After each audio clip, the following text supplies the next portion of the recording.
Hey, everybody. Thanks for joining us. Thanks for joining us on this holiday week. So let's go ahead and do your questions. You can unmute yourself, type in, go ahead and fire away. And go ahead, Priya, then David. Hey, Priya. Hello, how are you? Doing good. I was just wondering, is there like a specific practice that I could do to just distract the mind a little bit?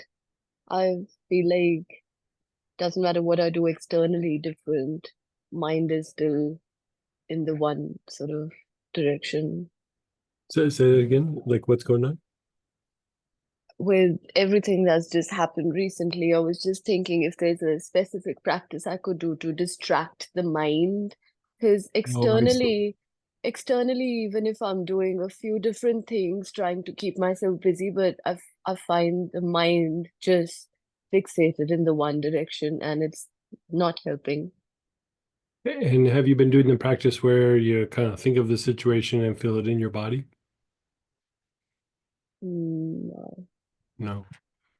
Okay, let's have you do a couple things. So, like right off the bat, at first, you're already kind of aware of the situation, but think about it a little bit more.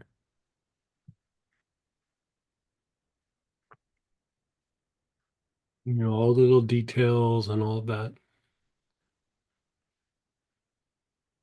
Now, move your awareness to your body and just where do you feel it in your body? And then wherever you feel it, wherever you feel a heaviness, a tension, especially with something like this, it's probably going to be like tension or a heaviness in a particular area. Put your awareness there and just observe it. You're not trying to make it go away. You're not trying to relax it. You're just observing the response in your body.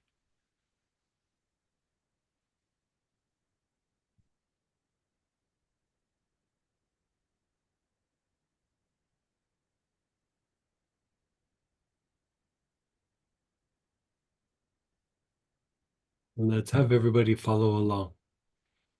So just your awareness is on your body. You're feeling something in your body and you're just observing it. You're practicing watchfulness.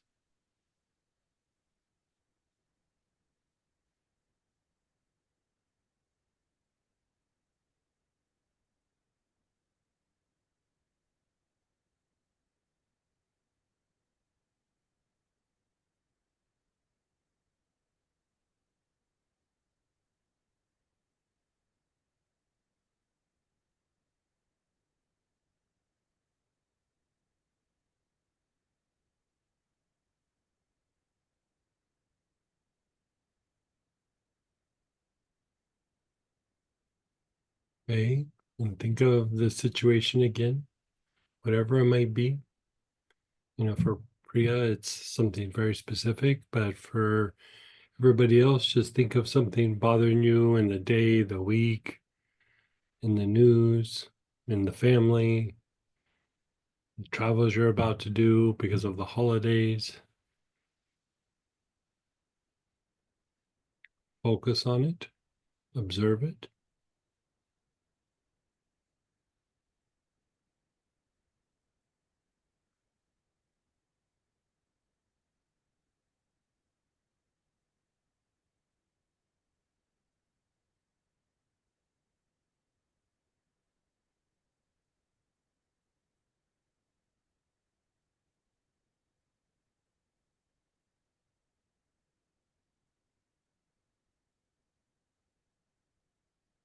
Okay, so that is one aspect. And Priya, how are you feeling? We're going to do something else, but how do you feel with that?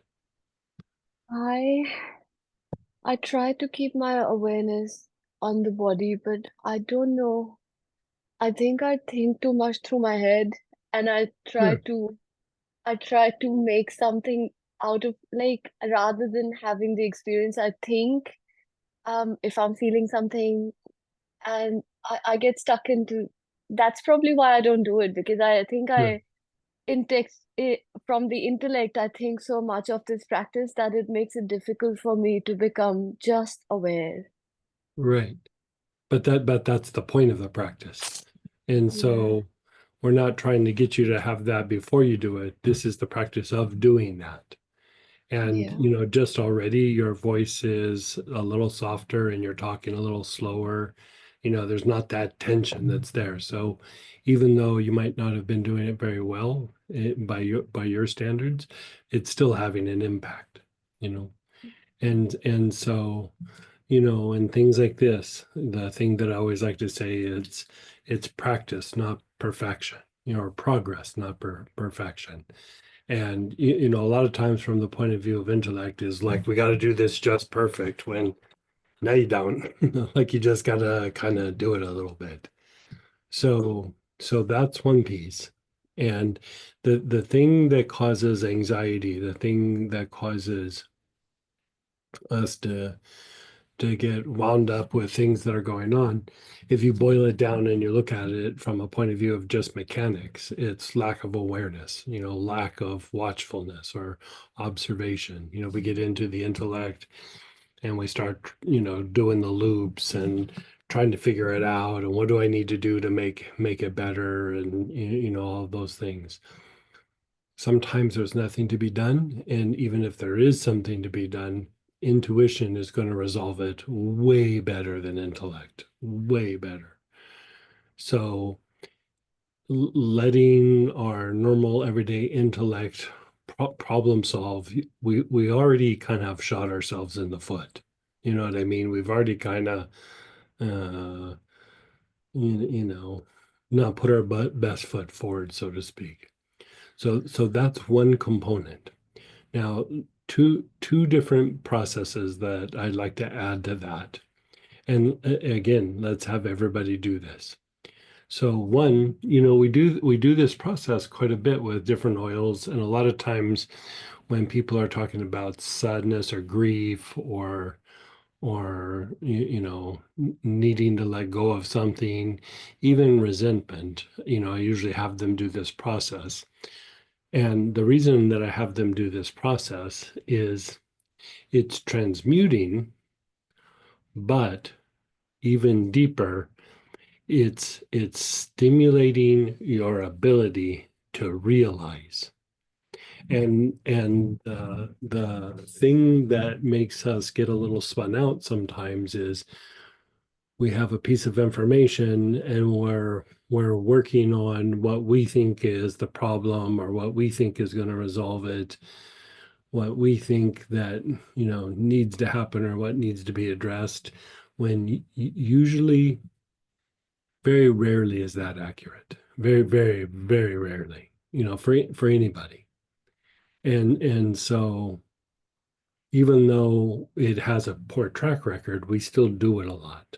So the way to stimulate the ability to realize in any given moment is we do that process of where we go from the soles of the feet to the Meng Mein, which is the low back, to the back heart, to the crown.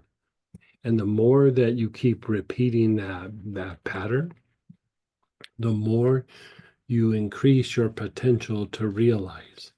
Might be realizing something about yourself, it might be realizing about the person, it might be realizing, something about a behavior or a pattern, or who knows. But for a while when I was younger, whenever I would have a new idea or would start some project, I'd always measure these centers because I was like, I don't have a very good chooser. Like a lot of times I make really bad decisions. So how do I go through and refine it? And I worked this process for a while, and you know, it doesn't mean that you're always super accurate, but it means that you're increasing your ability to adjust and adapt to a high level. So even if you do make a bad decision or a bad choice or take a wrong action, you kind of realize it really quick, and then you go, I need to stop this, or why am I doing this? Or I don't have really the desire to do this anymore, right? So if you had an oil, the oil that works the best for this is ginger lily, but rose would work, marjoram would work, cypress would work, Cypriol would work. I've even used Wormwood and Absinthium for this. So if you have any of those oils, let's do that. Sadness and Grief Blend would also. If you have one of those oils, let's pull that out. And if you don't, let's just do it without the oil. So you can think about a situation like, Priya, you're having a difficult situation without going into details that's kind of in your face right now. And so with that,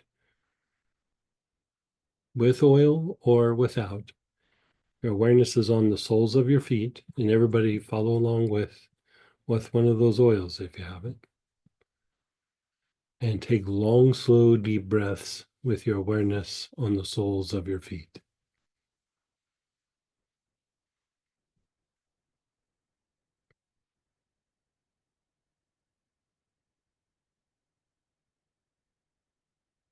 Nice, long, slow, deep breaths.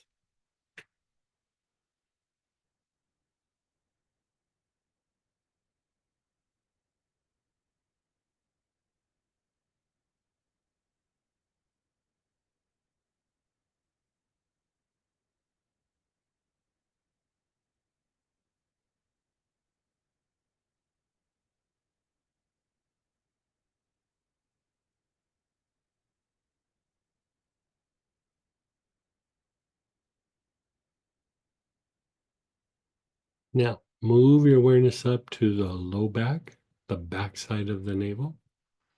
Nice, long, slow, deep breaths.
Your awareness is on the back heart, the area between the shoulder blades.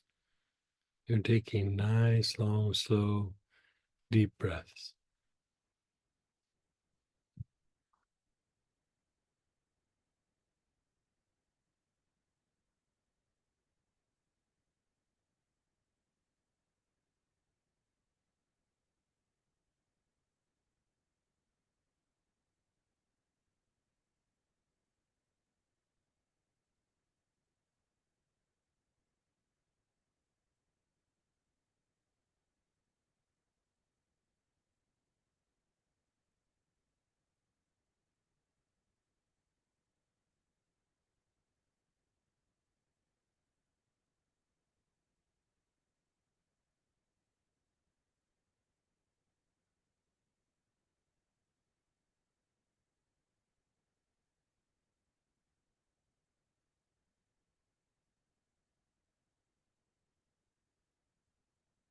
And then your awareness is on the top of your head.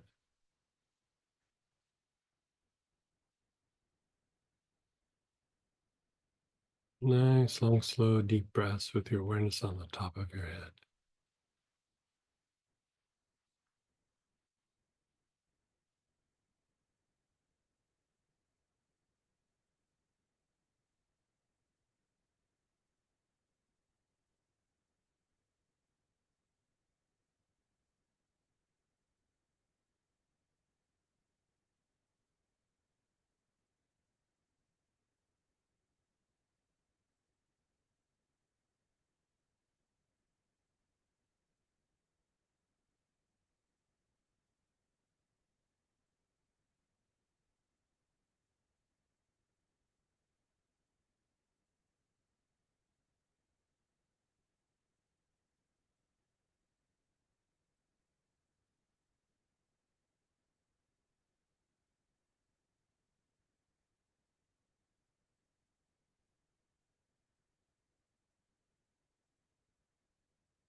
Your awareness is on the top of your head.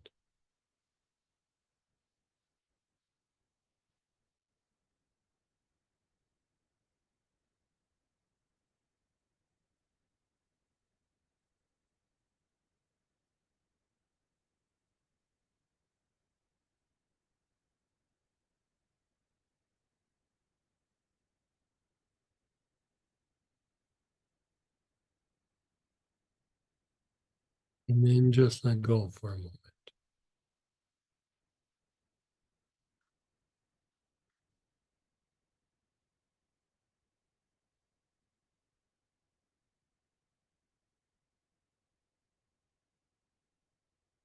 Let's do another round with that one. Same oil. Your awareness is on the soles of your feet. You're taking nice, long, slow, deep breaths.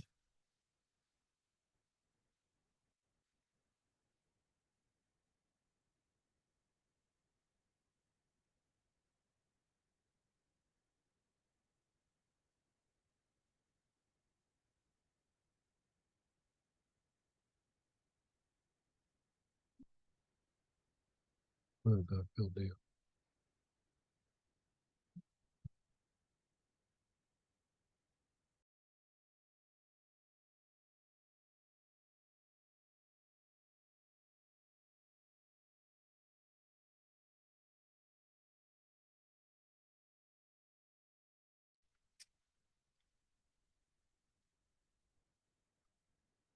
Your awareness is on the low back.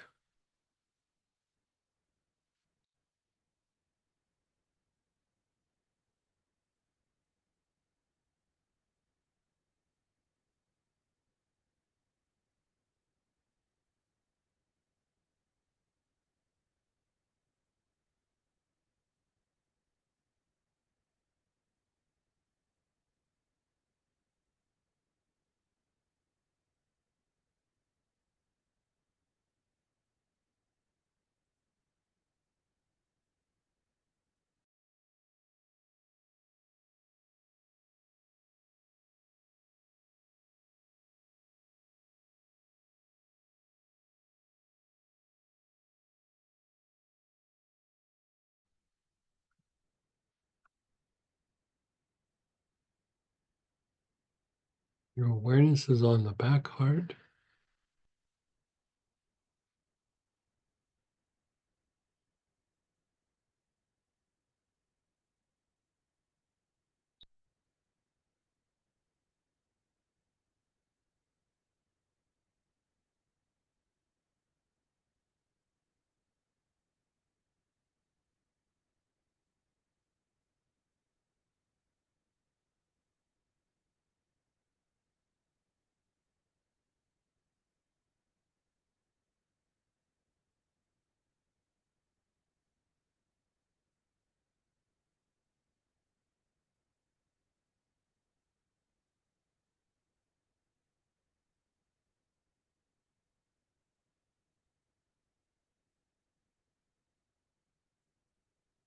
in the top of your head.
And just be still.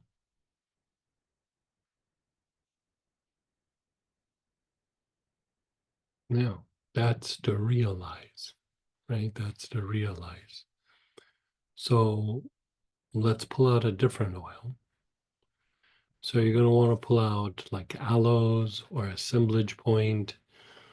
You could use frankincense. You could use galbanum. You could use hyssop. Let's see if everybody has at least one of those oils. I think I might have missed one. I have aloes, assemblage point, galbanum, Frank- frankincense. frankincense. Yeah, Elemi would also work.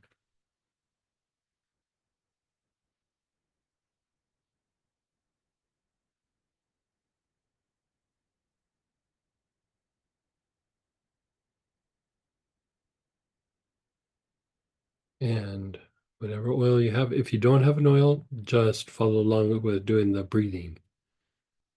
Right? So your awareness would be on the bottom of the tailbone, the basic chakra. Long, slow, deep breaths with your awareness on the bottom of your tailbone.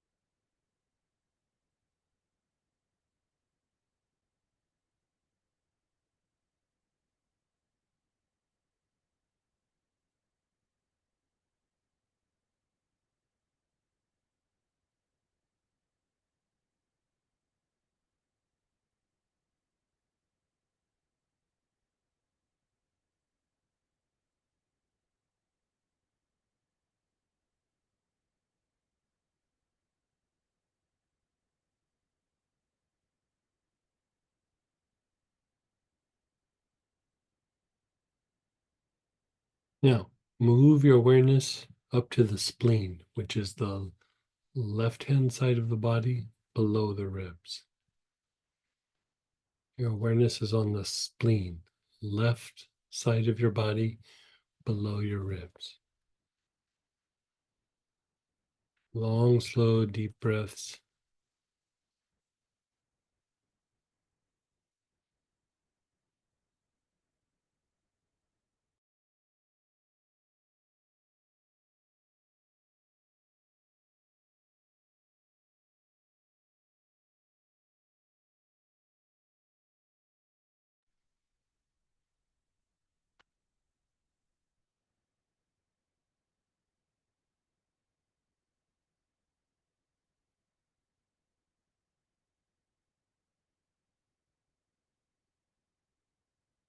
We're going to linger here on the spleen for just a little longer.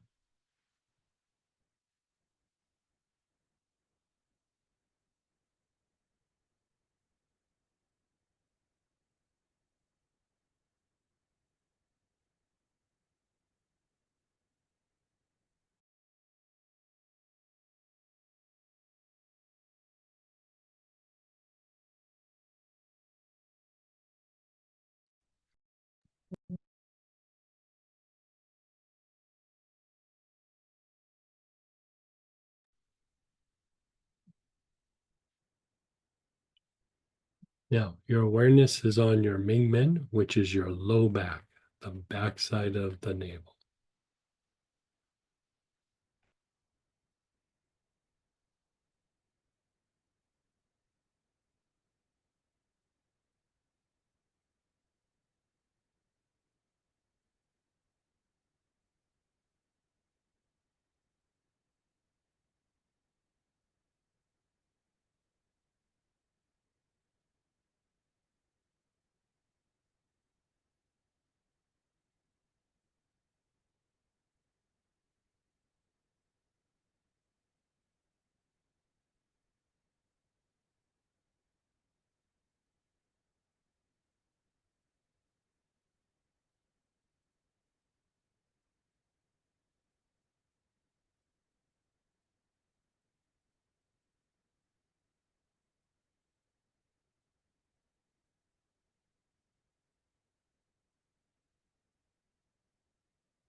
And now go to the top of your head.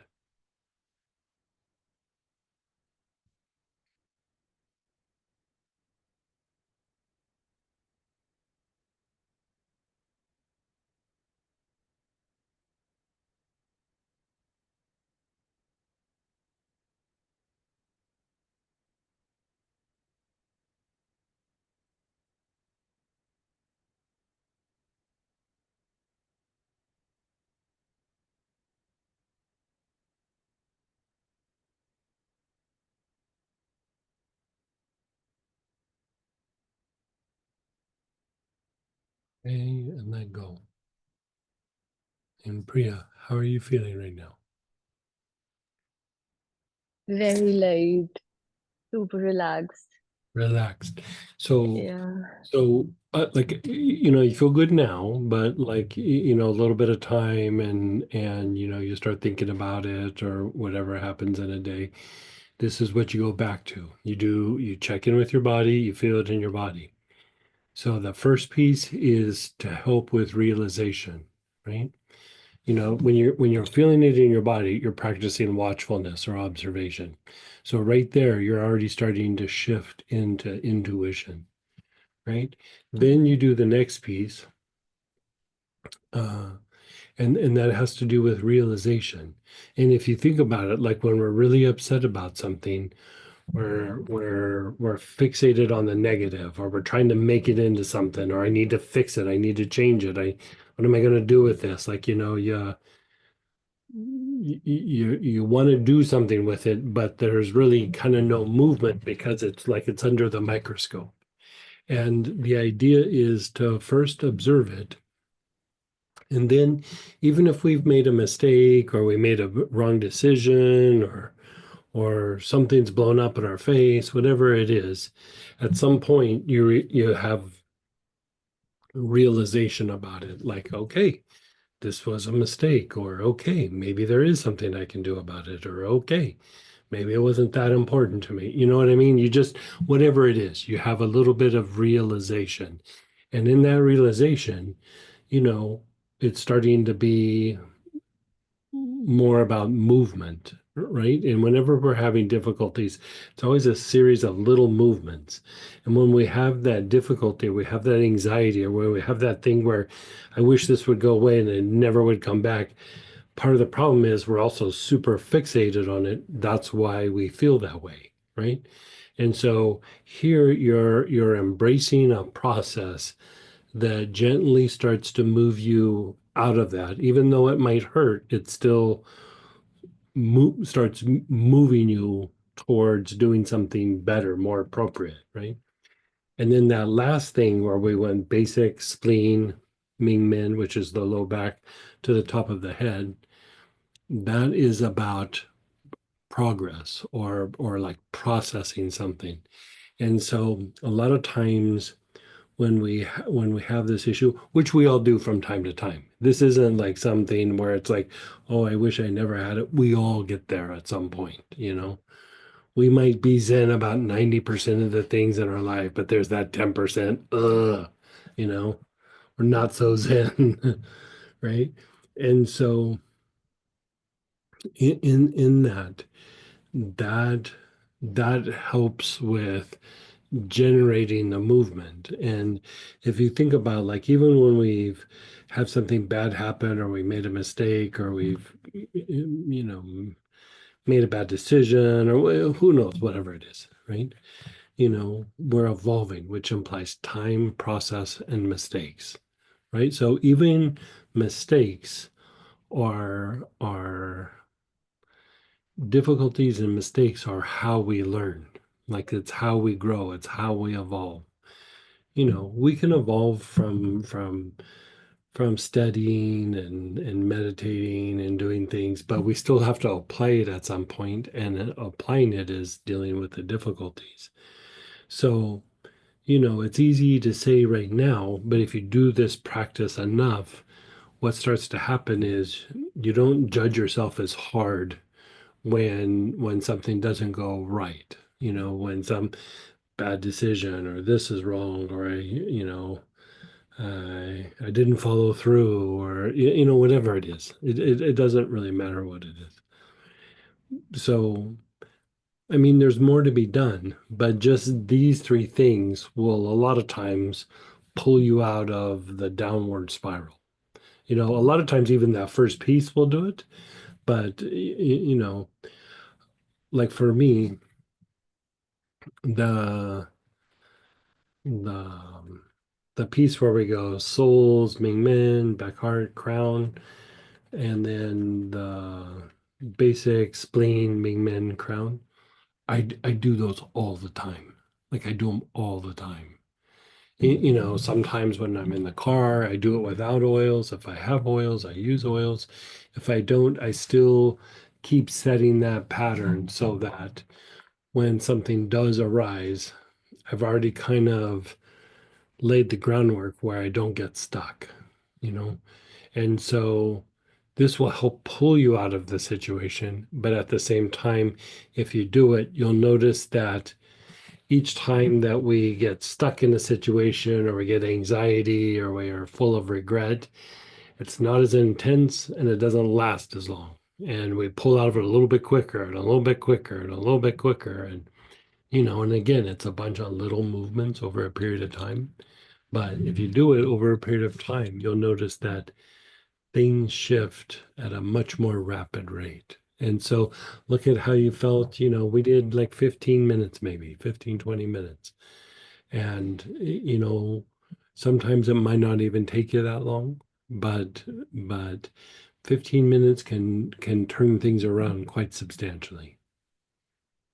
Thank you so much. Yeah, I do Usually. feel my anxiety is not so much at the peak like how it used to be in the past, and which is Right. greatly because of all the practices and All right. the No, I see your progress over the last few months tremendously. Yeah, you've really been progressing. Yeah. I But think still, for me, we I can be zen about 90%, and then something happens and brings in that 10%. It happens to all of us. You know what I mean? I think it's the realization that it's I shouldn't have done certain things certain way, and also the knowing that nothing can be done about it. And the third thing, the judgment from the other side. Mm, That is what is, I think, bothering me the yeah, most. That, I hear you. Yeah. I the, mean, but yeah. I will say this. Sometimes we have done something wrong. Sometimes we haven't. Sometimes there's judgment no matter what. And y- you know,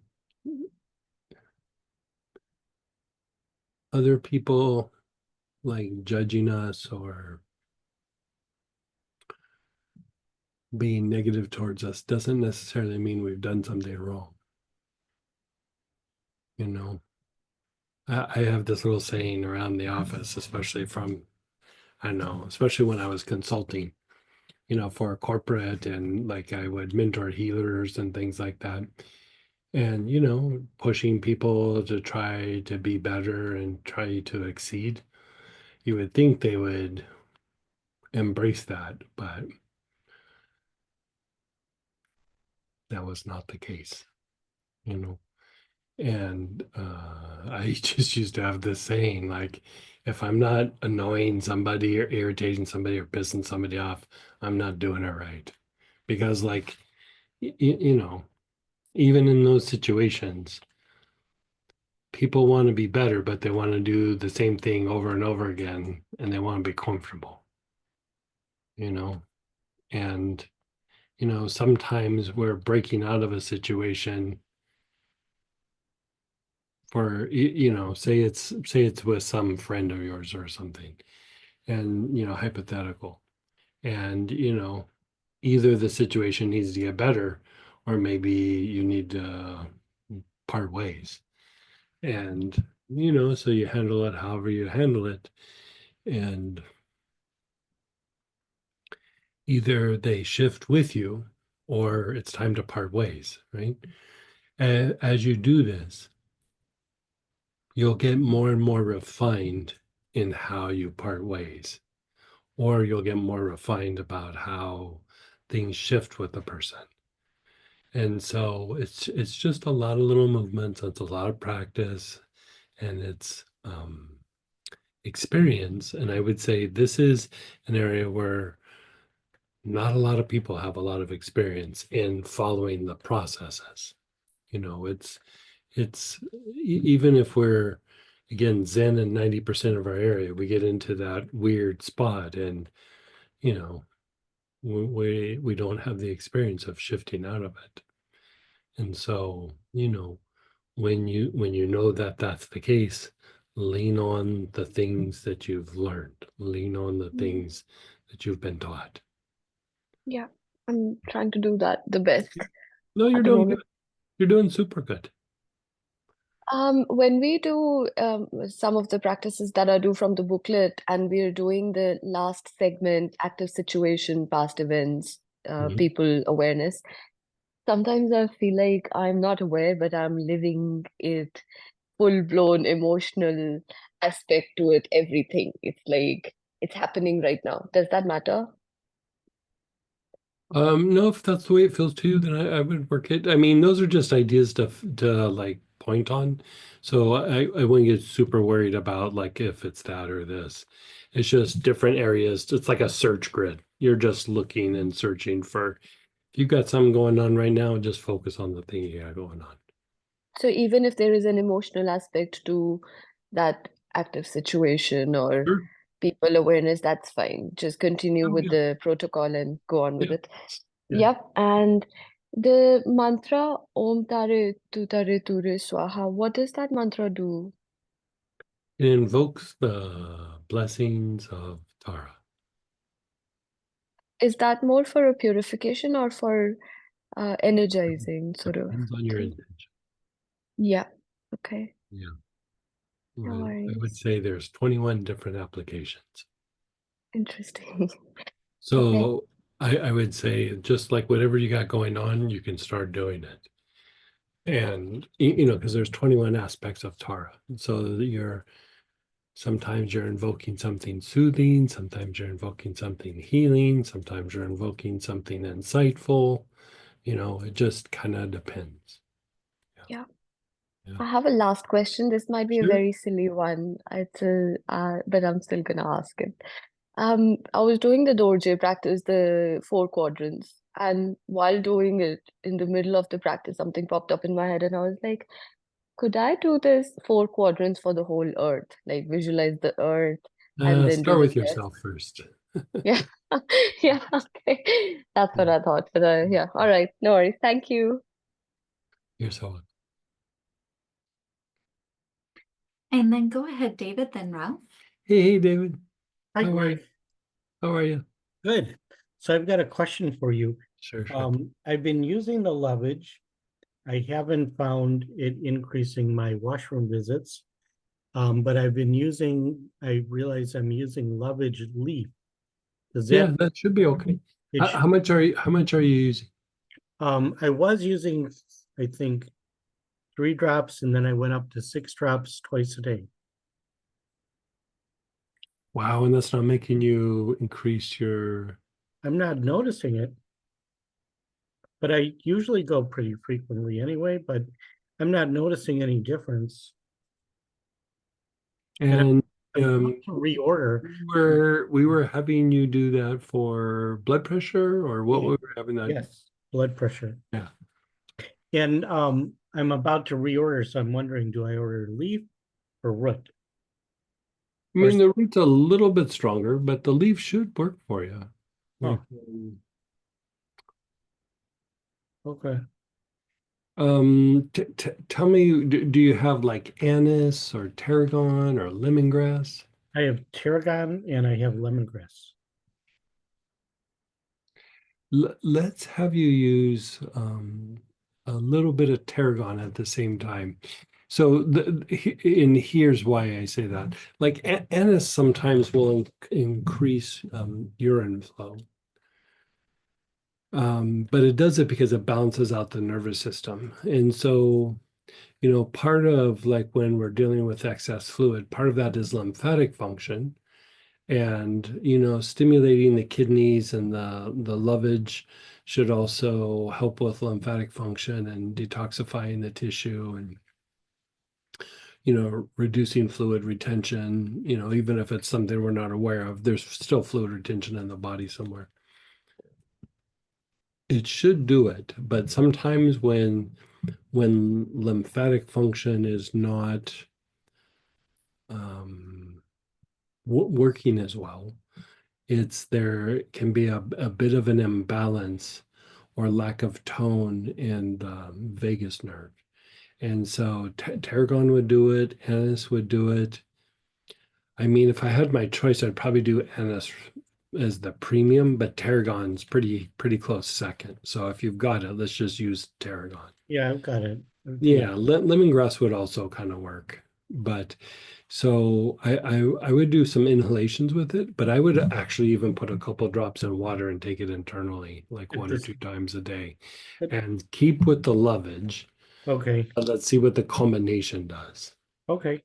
Yeah, like because I like that. The other thing with I mean, tarragon does it too, lemongrass does it too, but the thing with anise is it can also help with cardiac fatigue, which is like a fancy way of saying like stress on the heart or something like that.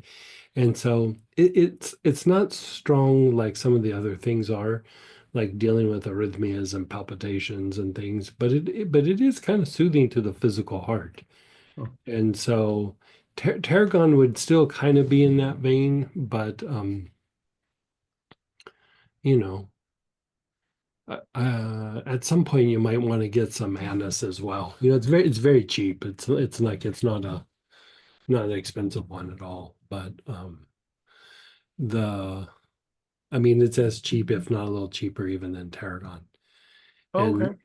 and so I would do the combination, because sometimes with blood pressure too is there's tension in the veins, and doesn't mean all blood pressure is that, but that can be a little bit of a thing, and that would also manifest as like bladder and urinary function and even some digestive function, because that tension is in like the smooth muscle and stuff like that. And so that use of anise would help take all of that down a notch and allow for, there to be greater flow as well.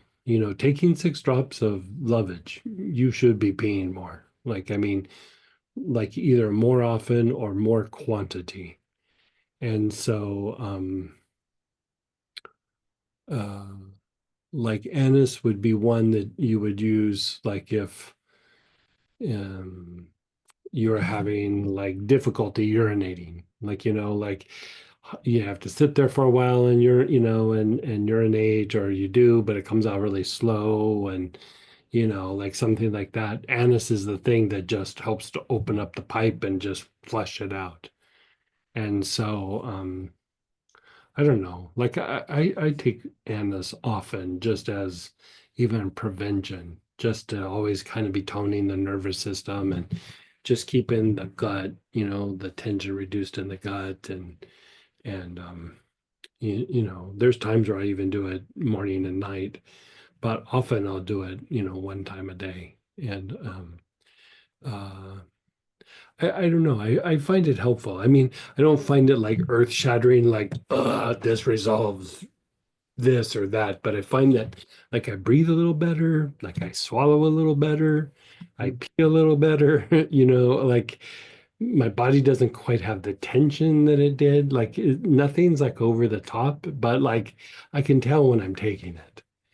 And so, with 6 drops, I mean, we could keep saying, well, maybe increase the dosage, but at 6 drops, you should be seeing some sort of effect, and that you're not, I would say, let's augment it rather than increasing the dosage. Okay.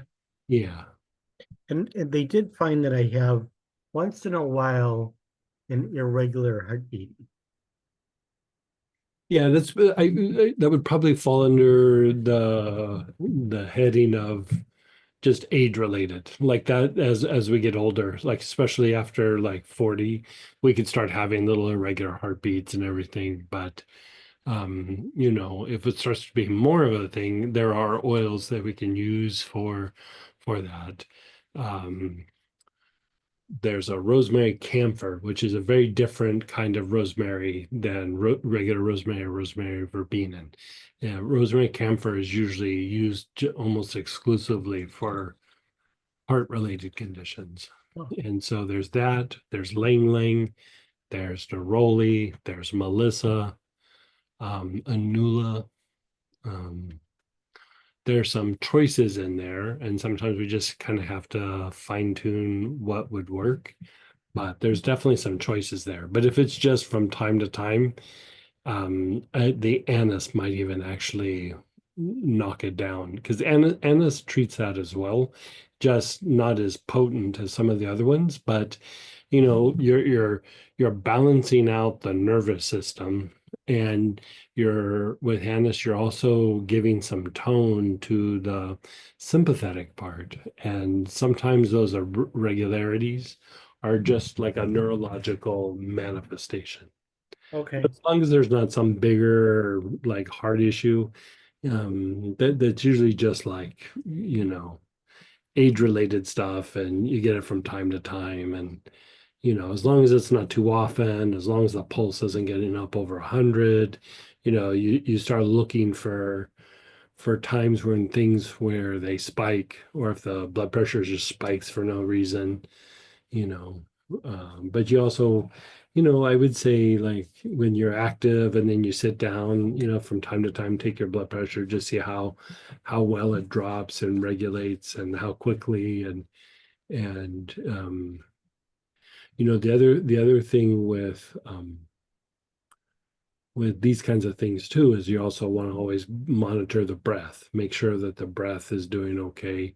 So kidney function and breath are always contributing factors to Hmm. to any sort of like blood pressure or cardiovascular thing, as well. And Okay. just keep your eyes on it. Doesn't mean you have to treat everything, but like for myself, just I'll treat one little area and then I'll go, oh, it's feeling good. And then I'll treat another area. I don't feel like I have to do everything at once. You know what I mean? And so, like the breath thing, I treat that kind of often. Um, I don't know. It just seems, I used to live in Southern California, so we had bad air quality. I grew up with bad air quality until I was like 40. And so, um, I just assume like, okay, I got some respiratory issues because I lived in, you know, number one and number two worst air quality places in the United States. So of course I've got some, you know, and so I spend a little bit more time probably doing that than most people. But I notice that when I do that, like my body relaxes more. And I check my blood pressure daily, and I notice that my blood pressure lowers quicker after I've been doing activity. Hmm. You know. Interesting. Okay, I'll start with the anise, and Yeah.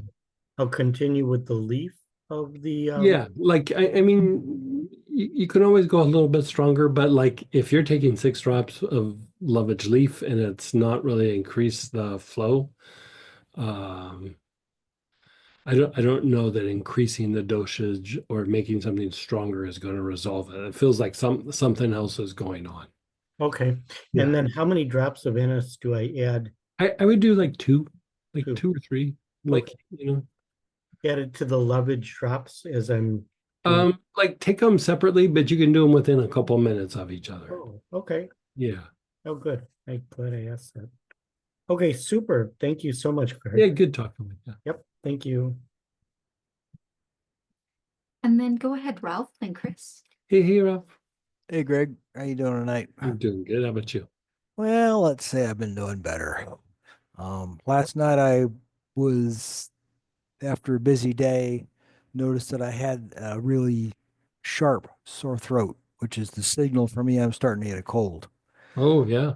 Yeah. So I reached in, I have in my files a September 25th, 2020 top 20 oils booklet that you would put out. And I went down to common cold heading, and it had basil eucalyptus. And I happened to have just gotten this great little bottle of eucalyptus smithy, so I started smelling that. Right. Which now I've got several other kinds of eucalyptus in my cigar boxes. Yeah, I would say you could rotate through several of those. Like this, Citrodora, yeah, globulus, radiata. probably more like radiata or polybroct. Okay. Globulus would work as well, just Mhm. a straightforward eucalyptus.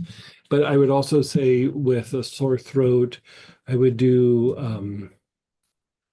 do you have any bay laurel? Yes. Do like a couple drops internal, even do a little gargle. Or one of the things that I like to do is like I'll take a couple drops internal, and then I'll put a drop or two on my finger, and then I stick my finger as far back on my tongue, and then Mhm. rub it sideways on the tongue. Okay. And it kind of goes up into the sinuses. It still hits the back of the throat, but the idea is to clean up the lymph nodes of Mhm. the throat area. And Okay. then still like bay laurel, radiata, ravensara, neoli, tea tree, any of those things are good for hyssop. Hyssop would be another one. Any of those would be good for reducing the potential effects of getting sick or getting a cold. Okay. So hyssop also would be internal.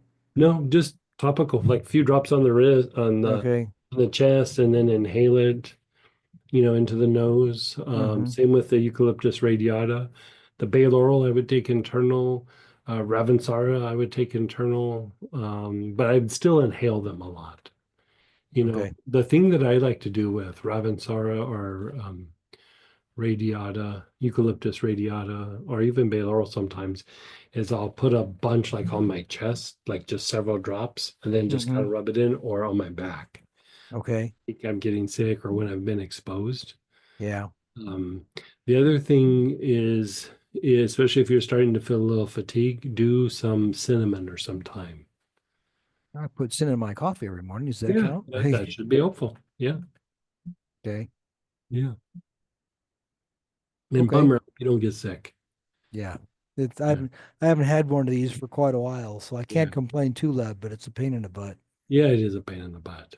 Yeah. Yeah, and there is, it's starting to be that time of year. There is a couple of different things going around, and Yeah. so Okay.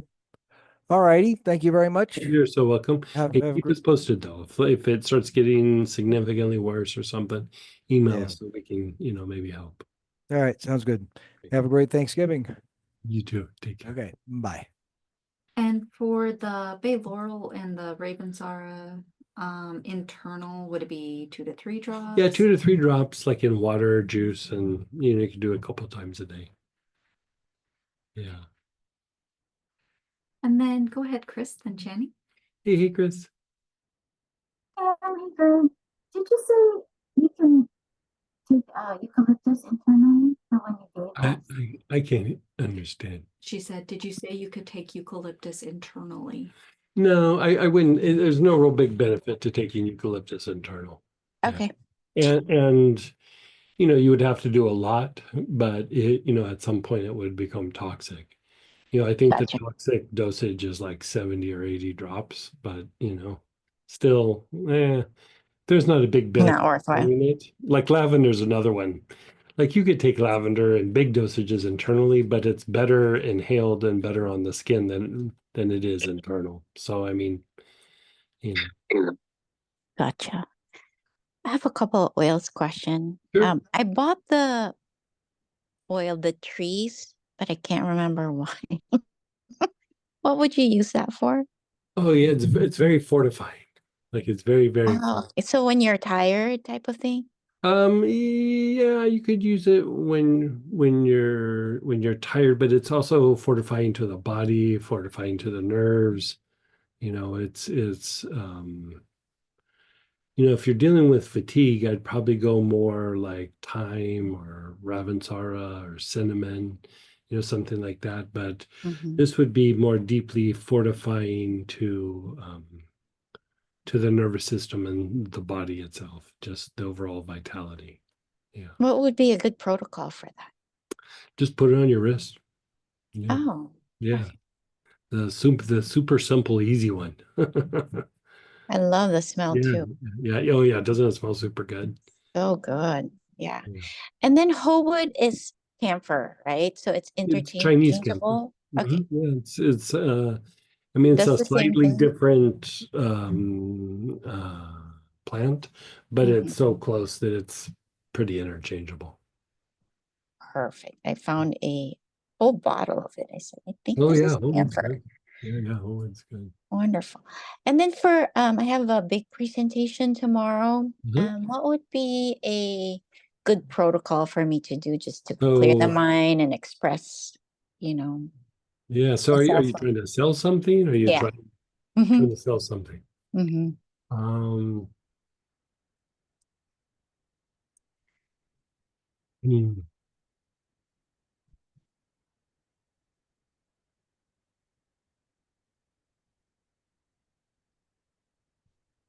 I would probably use like basil or rosemary. I would probably use basil. Basil. Yeah, like I was going to start going down choices. I was like, I'd do basil. If it was me, I'd just with basil and call it good. So just inhale it or diffuse it while I'm doing the presentation. I would take 4 or 5 drops internally. Oh, okay. You could inhale it as well. If you can diffuse it in the office place, great. Yeah, no, I'll be presenting from home. Oh yeah, so you're like on Zoom? Yeah, then Uh, diffuse it as well. okay. And then for I'd still the take some internal though. okay, and then for the people who are um basically the recipients of the presentation, any um oil I can inhale, would etheric cords be good to do Um, prior to the just to like connect with them, like. yeah.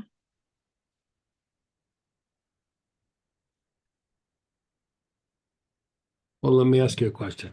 So, like when you have a presentation like this, like for one, are the people very mental? Um they can be, but I think this group of people are just um wanting a change from their current provider. Okay. So like the reason I say are they very mental or are they a little bit more emotional? The other Probably people emotional right now. probably more emotional.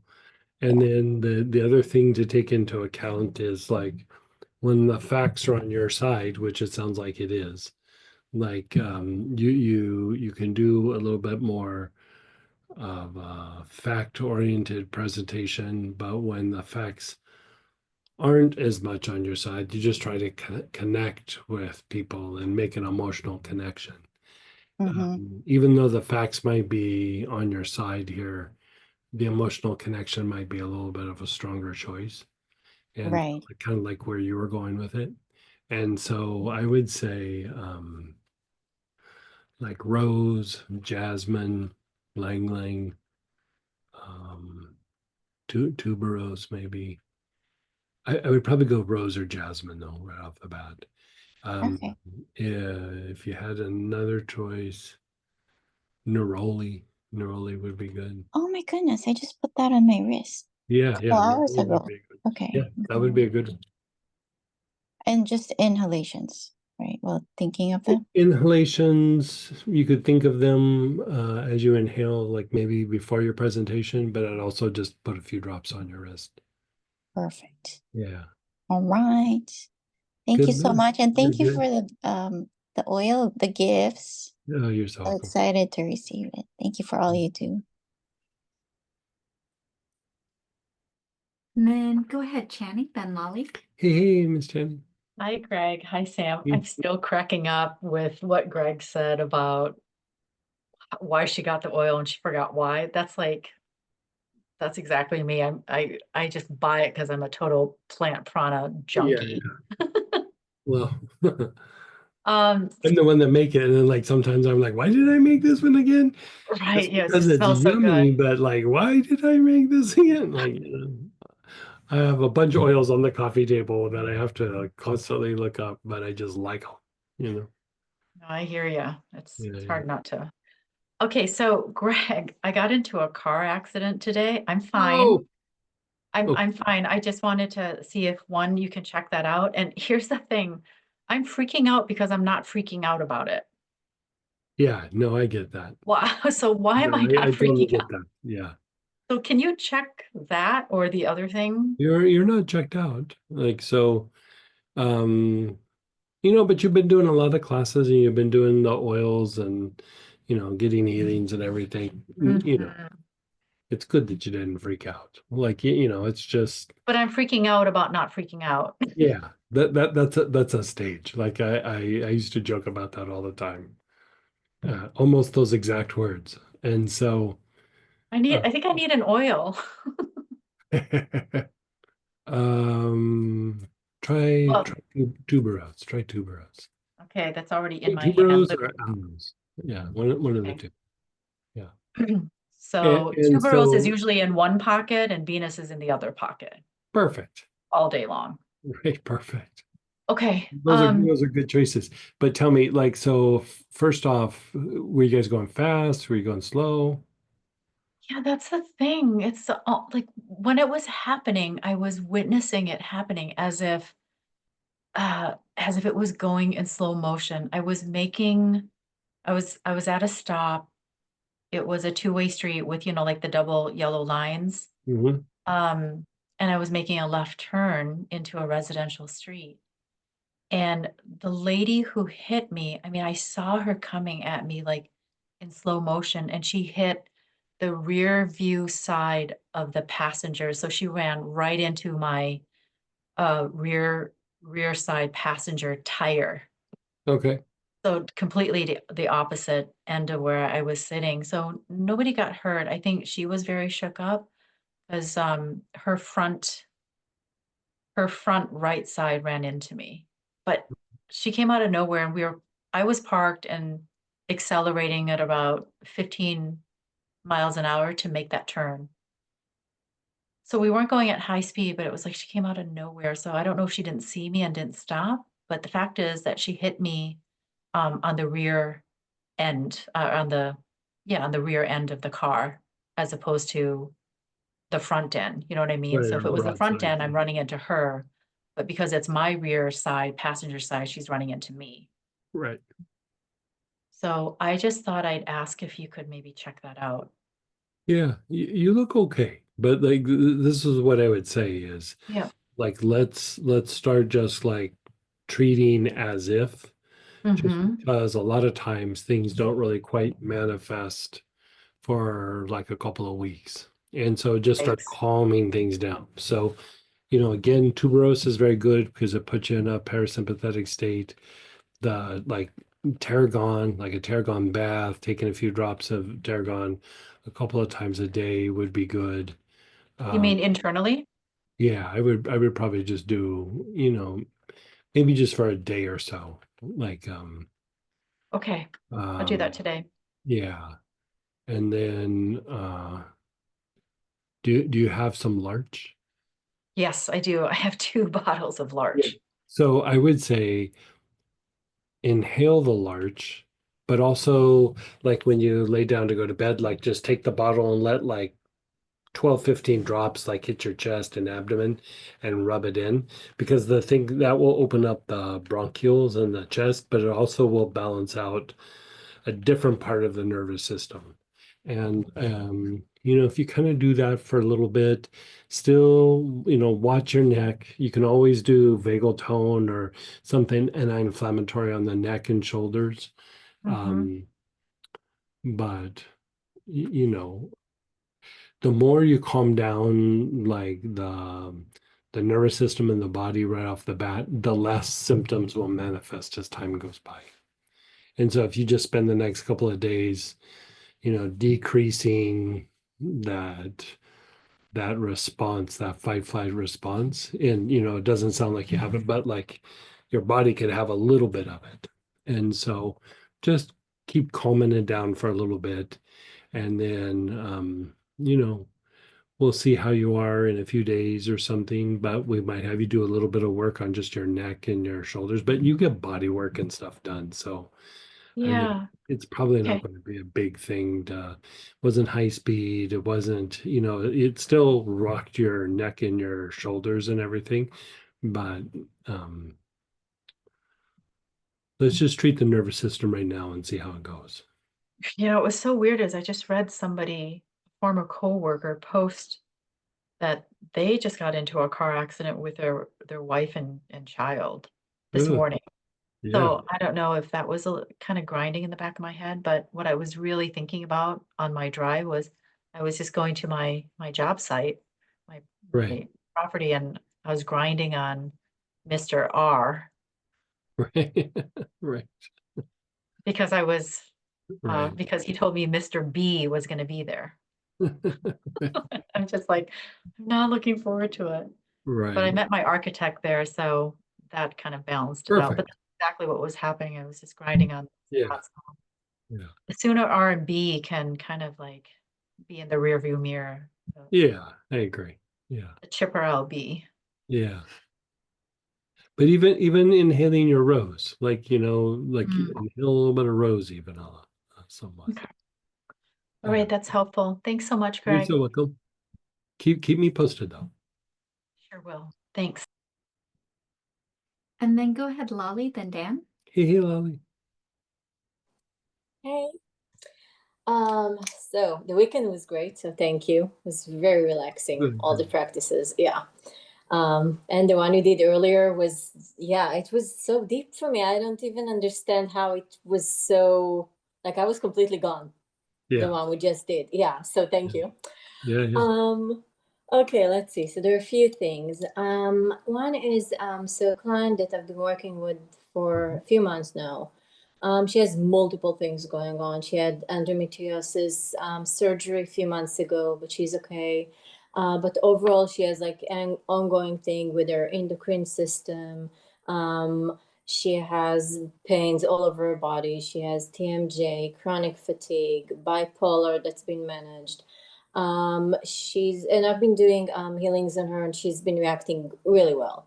But basically, Good. she gets adjusted really often. The body goes out of like she has a hypermobility. And she has like some sexual trauma from years ago. So each time there's something else that kind of comes up. And she's very open to different things. She's a healer, and I started introducing her to the oils. And so currently she's using sage body tonic. She has vagal tone, body tonic. She's using spikenard a lot for her feet, for her different pains, aches, all of that stuff. Because I started kind of slow and not overwhelmed. Mhm. And then what I wanted to ask about is the mini oils, the oils for the Auric programming. She actually asked me about that. And I'm like, okay, let's so I have some thoughts about it, and I was kind of wondering what you would. I would do that series for the anabolic state. That's okay, good. Yeah, That's that's- I was You describe thinking. everything you described. I was like, Yes. that is, and I would, you know, everything that you have are using is perfect. The only thing that I would add to it is some rosemary, and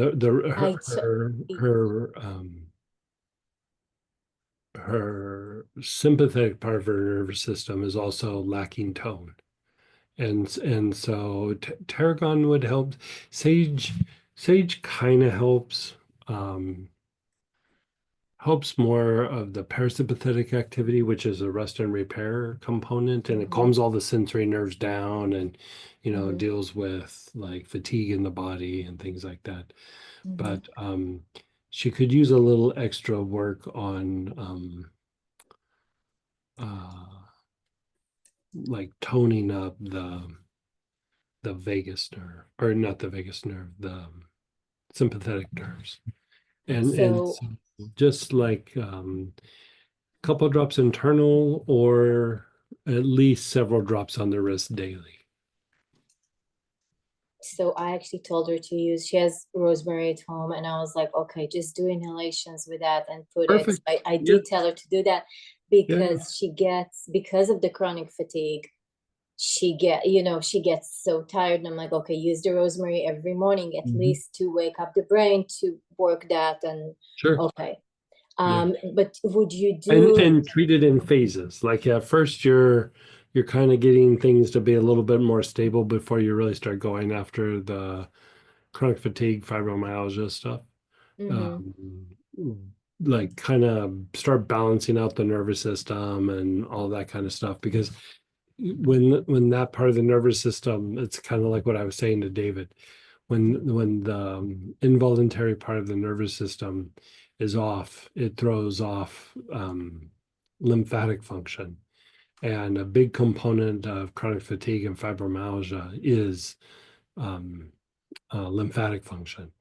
And so we want to do that, and you know, just cleaning up, you know, any time that the body is like kind of a, you know, been through a ringer, been stressed out, or is a little bit chaotic with, you know, different things going on.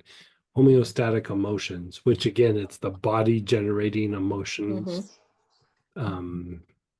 So like any sort of cleanup like that is super, super good. So, you know, using oil processes for the organs of blood purification is good, on the brain, the arms and legs, the spine. You know, I wouldn't get super focused on any one area. I'd just keep bouncing around until, you know, she started feeling better and could go a little deeper. But that component of the Auric program with the anabolic state is a really good foundation for her processes. Okay, perfect. And yeah, and I've been working, even when I'm doing energy healing, that's a lot what comes up. Like even when I worked on her earlier today, Sure. like the organ of blood purification and all of, Yeah. And then when I was looking at so there are a few things with the Auric programming. Let's say so one of the ones that came up, because she looked at the list a little bit, was the Kundalini, which would make sense to move the energy, but would you? I would stabilize her first before I did. Okay, that's what and another one I was thinking about was really the lymphatic system as well. But you You could throw that in the mix, but I would even get the other things moving and then start okay.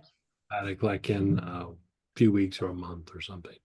Okay, and then let's say she's not doing all four of them, but she's doing like maybe one or two. Yeah, that's fine. Then like what, endocrine system and immune system? Oh, she's only going to do two? Let's say she's not doing a full stack. Yeah, because she could spread it out. She doesn't have to do them all at once. Exactly. Yeah. Yes. So she could just kind of filter through them like as the week progresses. But yeah, with everything going on, I'd probably do at first I would do immune system and nervous system. Okay. Yeah. I And mean, yeah. I'd probably start there. okay, but ideally four of them. The other one I was just thinking about was the Splendor. If that would be beneficial, even if I don't Yeah. do this part of Sure, this that could step, be beneficial. Sure. because a lot of what's been coming up is, I mean, in addition to all the physical stuff, there's a big manifestation of like not taking care of the body. So used to not being in like a good state with the body. There's a lot of like stress and maybe some feeling of like not deserving to be 100%, something like that. And there is a lot of trauma.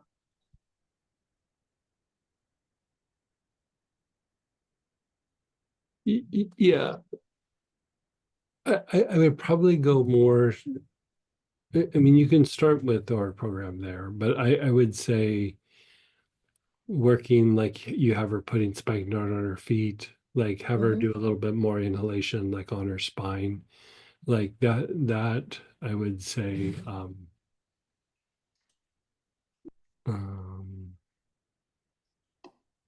the more you work on that whole spinal thalamic tract, the better, you know. Okay.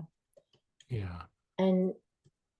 And then if I wanted to add Like, you know, that's what that love and light class is about, is going deep on, you know, because eventually it turns into the I am presence.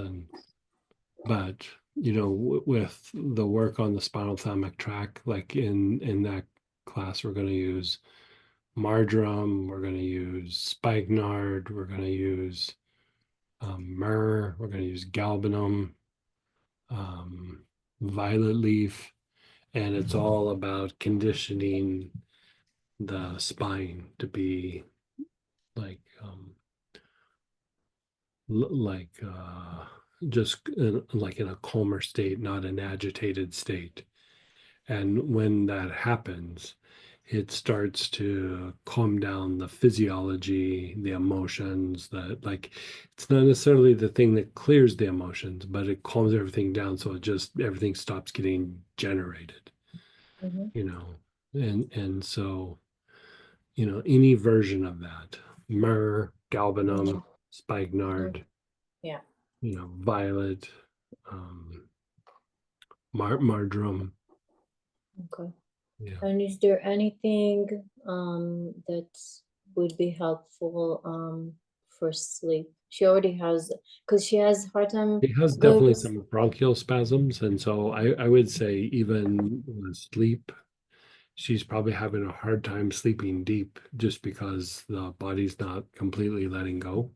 yeah. So I would treat, I mean, there can be a lot of levels that you treat when it comes to sleep issues, but like for her, the first thing I would knock off the list is bronchial spasms. Like I would open up her chest, open up her diaphragm, like, you know, open up the bronchioles.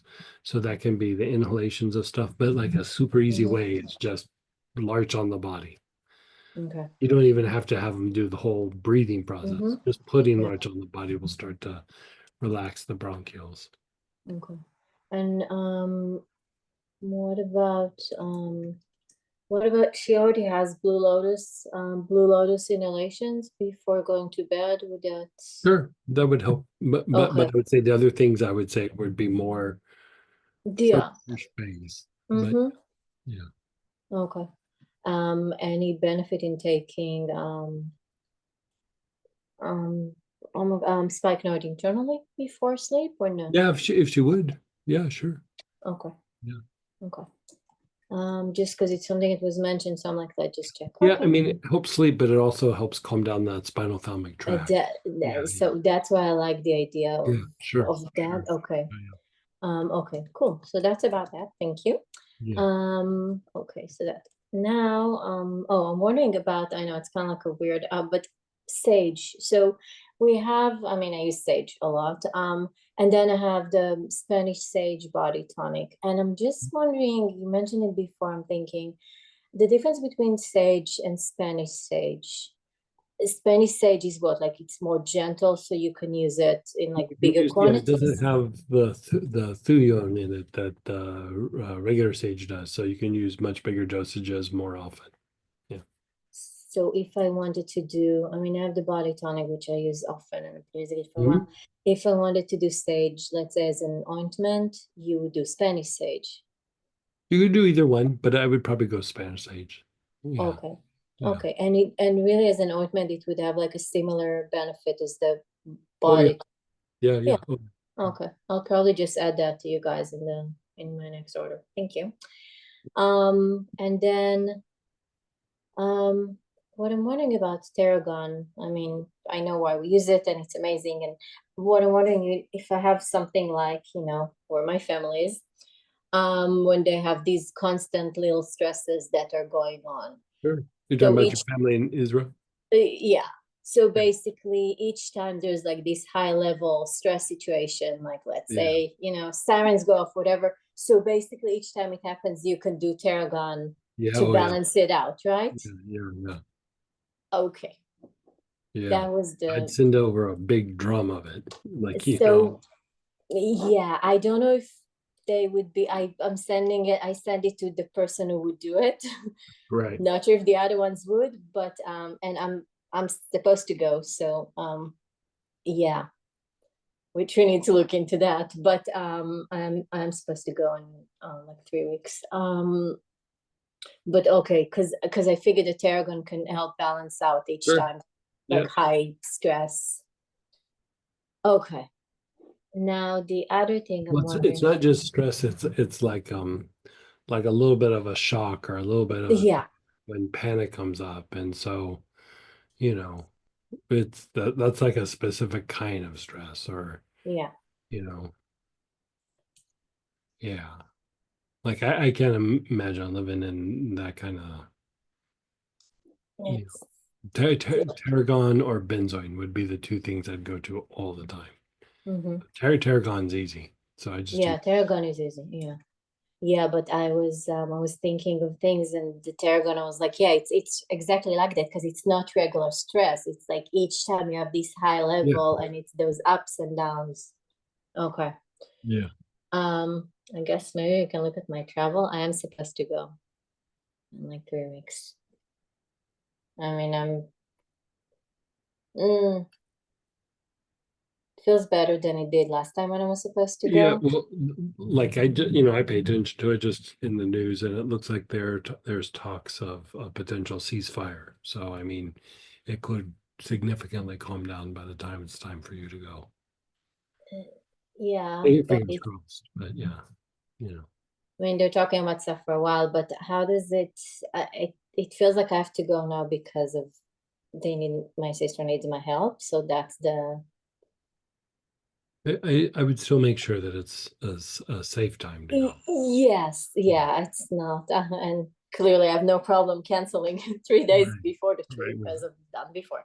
Okay. Right. Now another thing I was wondering about, going back to my dad for a second. He has like multiple issues. One of them is an issue with blood flow. So I have a couple of veins that are like pretty stuck in his legs. And he bumped his little toe the other day and it was somewhat okay and he put some arnica on, but then like 2 weeks after, all of a sudden the foot is swollen from another finger that has potential fracture. He did like Dopplex test today to check out the veins. He's been putting the two things that he's been using vagal tone, body tonic, but not regularly. He has marjoram that it says that it's helping. Does he have diabetes? Yeah, but it's managed, somewhat How long managed. has he had it? Like a super long time? I think so. Yeah, yeah.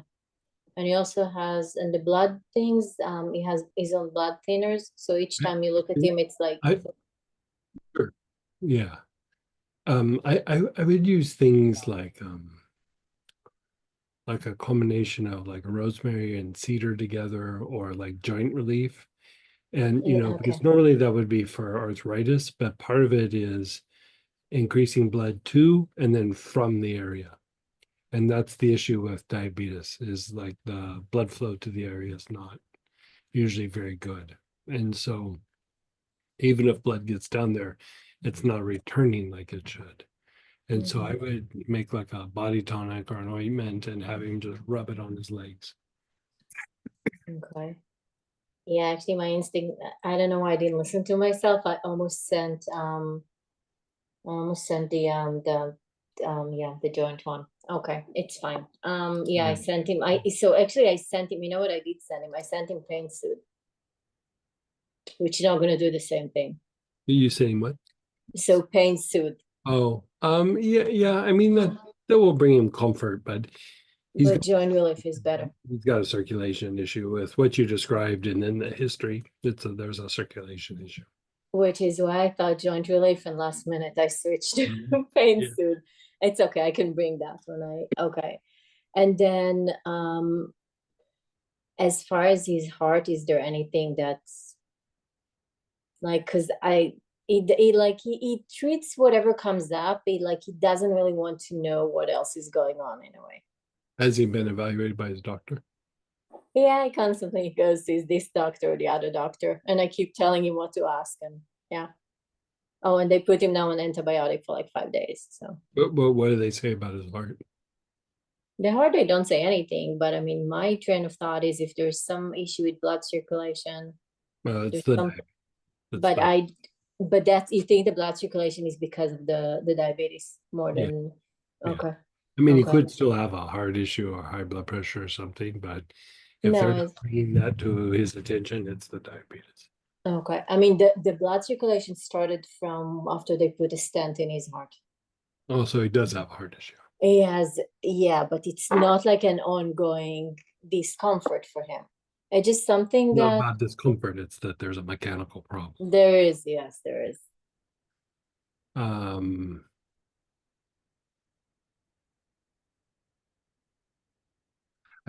would leave the heart alone, let them do what they're doing with their meds. Okay. Okay. But then do the joint for the legs and the circulation. That's still fine. Mhm. Okay. Yeah. Okay. Sounds good. Perfect. Thank you so much. You're so welcome. And then go ahead, Dan, then David. Hey, Dan. Hey, Greg.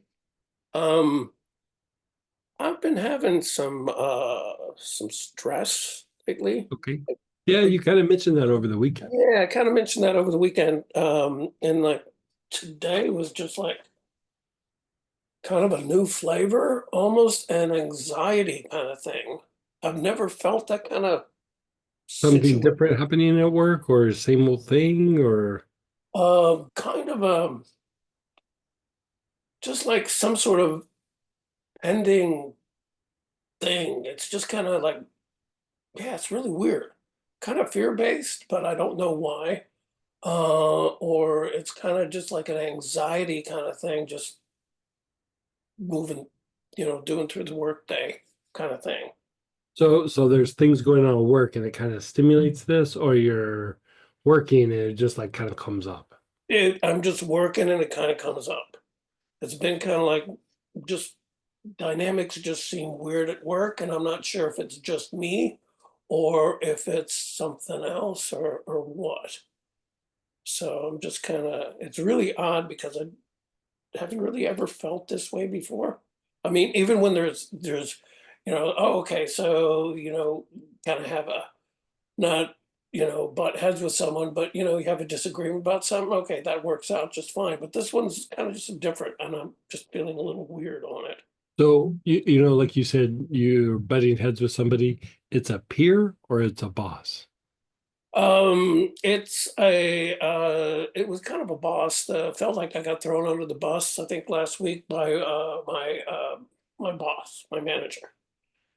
So yeah, that's a good source of anxiety right there. Yeah. So I'm kind of second guessing myself, even though I'm very cautious about what I do, kind of thing. And Is that situation resolved, or like is yeah, it it's kind of resolved. We everybody's- had a chat afterwards, so that was kind of good. We kind of made an kind of back on an even keel. sometimes she gets a little intense kind of thing, a little argumentative. Well, not argumentative, but what's the word?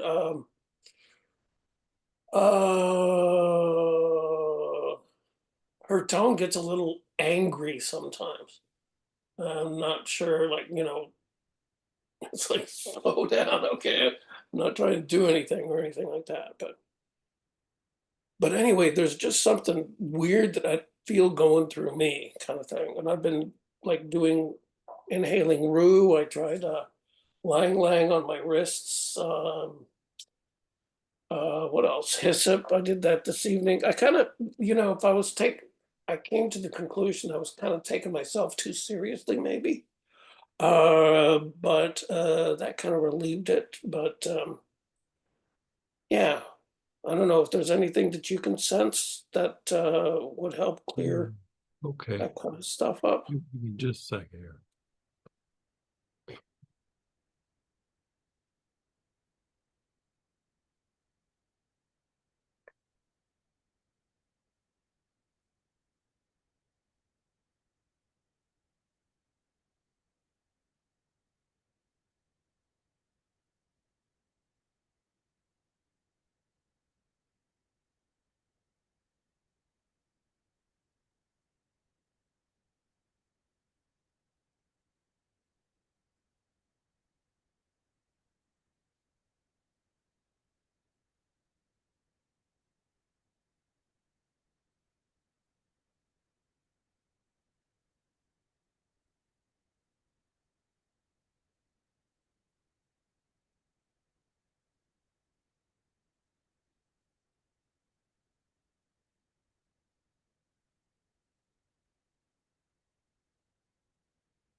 Okay.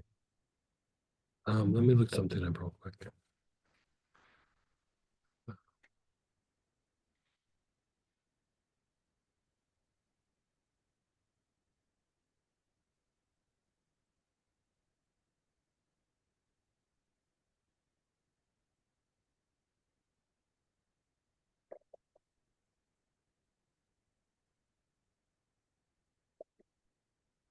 Okay, so this is what I would say.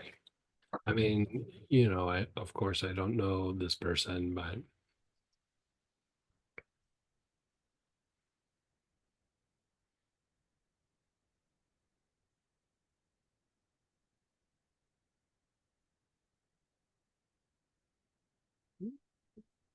let's just talk it out for a second, right? Okay. And so, you know, let's just talk about her for a second and like her position.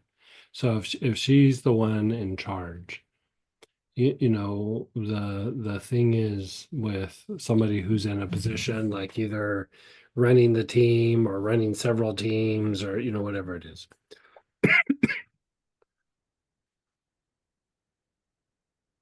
People are going to naturally have different opinions, and at that point, sometimes people learn and grow from the different opinions, and sometimes people are very fixated on this is the way, this is the only way, and the different opinions for them. It's not that they're quite like conflict, they just think that, I'm not saying that this person is this extreme, but like I told you, a person in my past said to me, a boss said, if you don't agree with me, it's because you're not smart. So in this person's mind, there's only one way to do something, right? So part of the way that your boss handles that is instead of having a confrontation, even though she might be confrontational sometimes, but instead of having all these confrontations, part of how she tries to handle it is manipulation.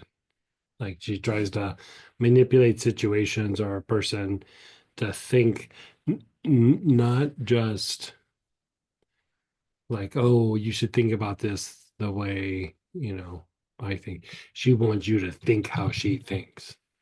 And instead of like teaching or explaining or collaborating, her way is just to try to manipulate it into being that way. Like she doesn't want to put in the time and energy to cultivate and make it the way that she sees that it should be or that it could be.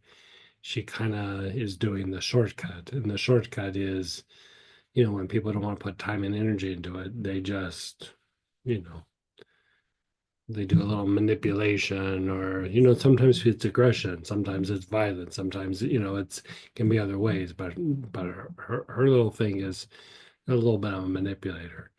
And I would say part of that is, like, even her throwing you under the bus was a little bit of like, get the message, like she was saying something by not saying something. And hyssop would be helpful here. Like, think of her, feel it in your body, do all those kinds of things, inhale it, wear it on your wrist. But especially for manipulation, hyssop's really good. But I would say even spend a little extra time trying to, like, when she's talking about something or like has a goal or something, the more that you know her mind about it, the more that you'll communicate in a way that makes sense to her. And you shouldn't have to do this, by the way, but you do. You know what I mean? I would say the more that you know her mind and like how she's thinking and what she's thinking, no matter how right or wrong it is, just so that you can know how to communicate, know how to make it look, know how to present it. And if something's going to be where it might be in conflict with what she's thinking, you present it so that you get her on board rather than just moving forward on something. I know I'm talking very vague and very, very simple, but like you can translate it better than I could. But that's her mode of operation. So That makes a whole lot of sense, actually, because that's kind of very much where it's not so much about doing what's maybe the right thing or the best. Well, not to say not best or worst, but just to get the thing done, kind of thing, right? It's a very perceptive. That actually you're intuitive. I think I can really see that with her. And like just getting it done. We do. It's a little not a shortcut, but it's just that this gets us to the next place. Like, because like when you're in charge of something like that, you either have to take, like, I mean, there's a couple different roads, even from like her point of view. Like, you could take a couple different roads. You can go, okay, I'm going to take the time and energy to train people to do it a particular way, or I'm going to take the time to get people's opinions, bounce off their opinions, and then we make a decision, or I make a decision, and she kind of can factor in everybody's opinion and go, but this is still what we're going to do, and this is why we're not doing this, and this is why we're not doing that. So that's another way.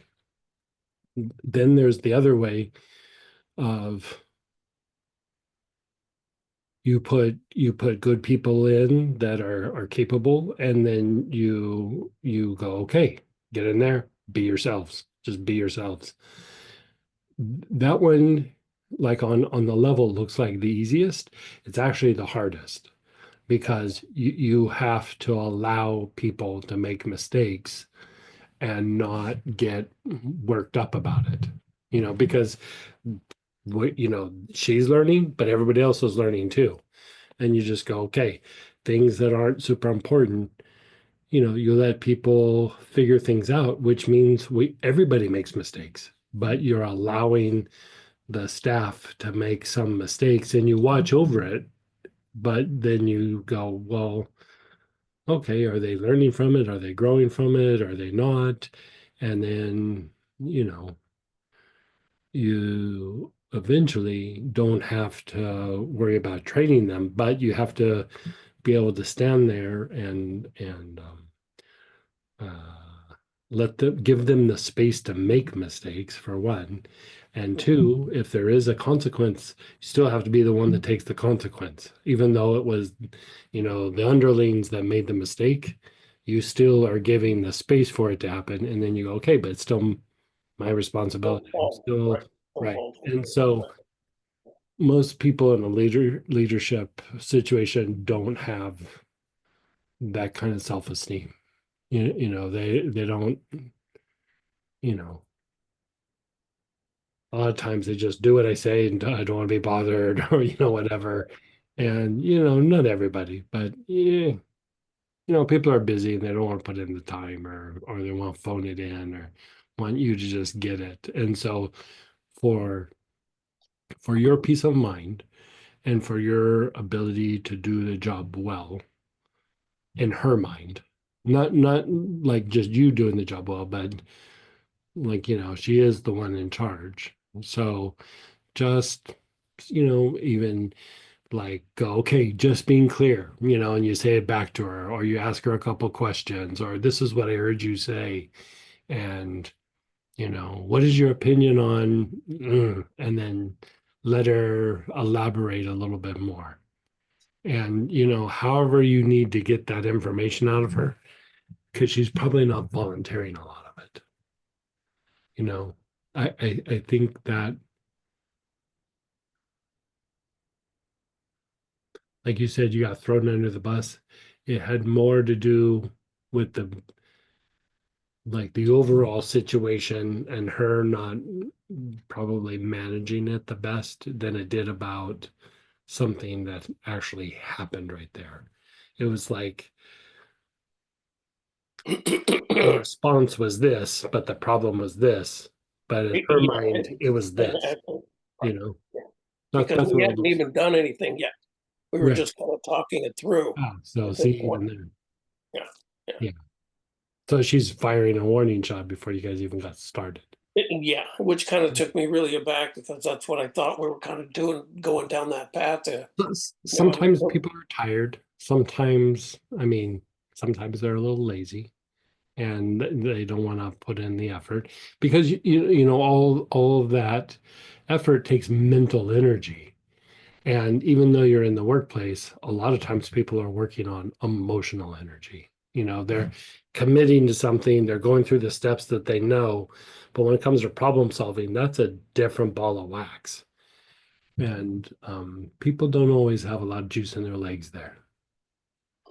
And so I would say you do. I don't think she does. Okay. Okay. I think she has her areas that she's done well, but like if it's new or different or hard or complicated, I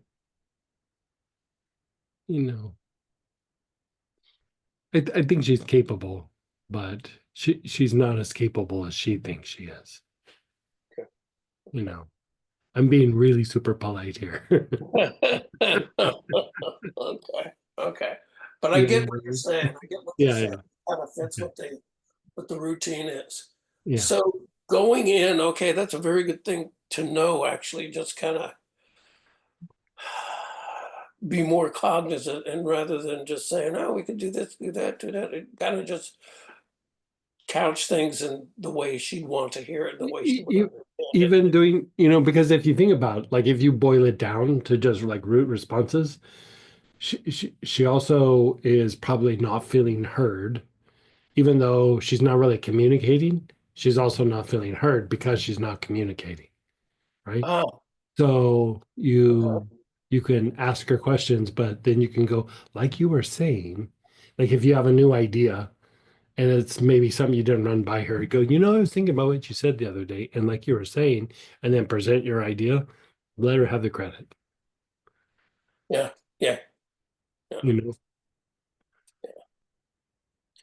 It happens a lot anyway. Like think about how many times you go to a boss or something, you go, hey, I got this amazing idea. Da da da da. And they'll go, no. And then 2 days later, they'll go, I 2 have days this later, I was like, amazing yeah, idea. he said Yeah, this, and it's like, wow, that's a right, great idea. Yeah, right. I have that, this that amazing happens. idea, right? That's And happened to it's me the before. Yeah, idea they said no to 2 days earlier, yeah, right? yeah, They exactly. they do it unconsciously. It's, Yeah, I it just mean, every is. once in a while somebody's malicious, Yeah, but most times it's just they can't process it in the moment. And they discount it and then don't think about it. And then but it's still in there and it's incubating. And then later they'll go, I have this idea. It's like when they got it, you know. right. Yeah, really. So, And the okay, thing about saying something positive, like you said, people will never turn down an opportunity to succeed. If you take like somebody who's maybe a little bit, I don't want to call her lazy, but like sometimes she doesn't want to put the effort in. People will very rarely turn down an opportunity to be successful, especially when they didn't have to make a lot of effort. You know what I'm saying? And so like when you go, like you said, and it's a good idea, she goes, yeah, I'm smart. I came up with this amazing idea when she really didn't. but yeah, but you kind of But just give her the kudo. you gave her the kudos on it. And so if it works, it works. Who cares who came up with it? Yeah, You know what I mean? Like, so like with that, they're always going to push back on something that doesn't that's at odds with what they're thinking. So right. when you present it, don't present it as something that's at odds. Present it as something that is just maybe a thing that hasn't been realized yet, or a thing that you already said, or a piece that's already there. And it won't be just about the information. Like in the unconscious mind, she'll see you as an ally, and she'll even be less likely to throw you under the bus like that. Because bottom line is she's not communicating well, and so she's not feeling heard. And so by you doing that, she's feeling heard, even though she's not making the effort. Does that make sense? Yeah, it does actually. Yeah. Yeah, there's a few insights that I gained from that. So, Yeah. so as far as like just going into there with some protection, if you will, without getting emotionally Yeah, the hyssop should work. The yes, the, the okay, hyssop, yeah, emotionally hyssop invested should in, go. the outcomes and That stuff. and like if you have a little like blue lotus tincture, or do Yeah, you have some of that lotus tincture? I have blue flag, but I think I have blue lotus somewhere. Yeah, Yeah. maybe just a little bit of blue lotus for a little bit, just Uh-huh. because it will keep the mind a little bit more like cognitive, and it makes it easier for you to think out like problems. It's like it gives your mind like juice to like think things out. Okay. And you can, I mean, there's just some things about her you just need to figure out a little bit more, Okay. you know, Okay. because even though it sounds straightforward, she's probably a little bit complicated. Yeah. I think she's going through a hard time too. I think she just Yeah, moved. She separated, I think, from her relationship yeah. recently. She just moved. So So if that's the case, that could even be a little bit of displacement, like frustration in another yeah, situation that she did at work, and you were probably safe, yeah. like you were a safe target. Safe target. You know A what I mean? safe a safe snap. Yeah. Yeah. Like, So, even that, yeah, okay. Okay. yeah. Well, good. It's unfortunate, but that's what happens in the workplace. You just Yeah, gotta, that's true. Yeah, but like I said, this anxiety thing that I was feeling like it's just impending doom or something like that. yeah. Or panic, Well, I'm it like, probably didn't make sense. Like, yeah, impending doom is, I just got blindsided by something. When am I going to get blindsided again? again, exactly, exactly. Like, what am I Exactly. walking into now? Yeah. you know, kind of thing, when I was just trying to present, Yeah. okay, this is kind of a status of where we are, and then it just had kind of like Yeah. it came back kind of sharply. So, Yeah. okay. So try the hyssop.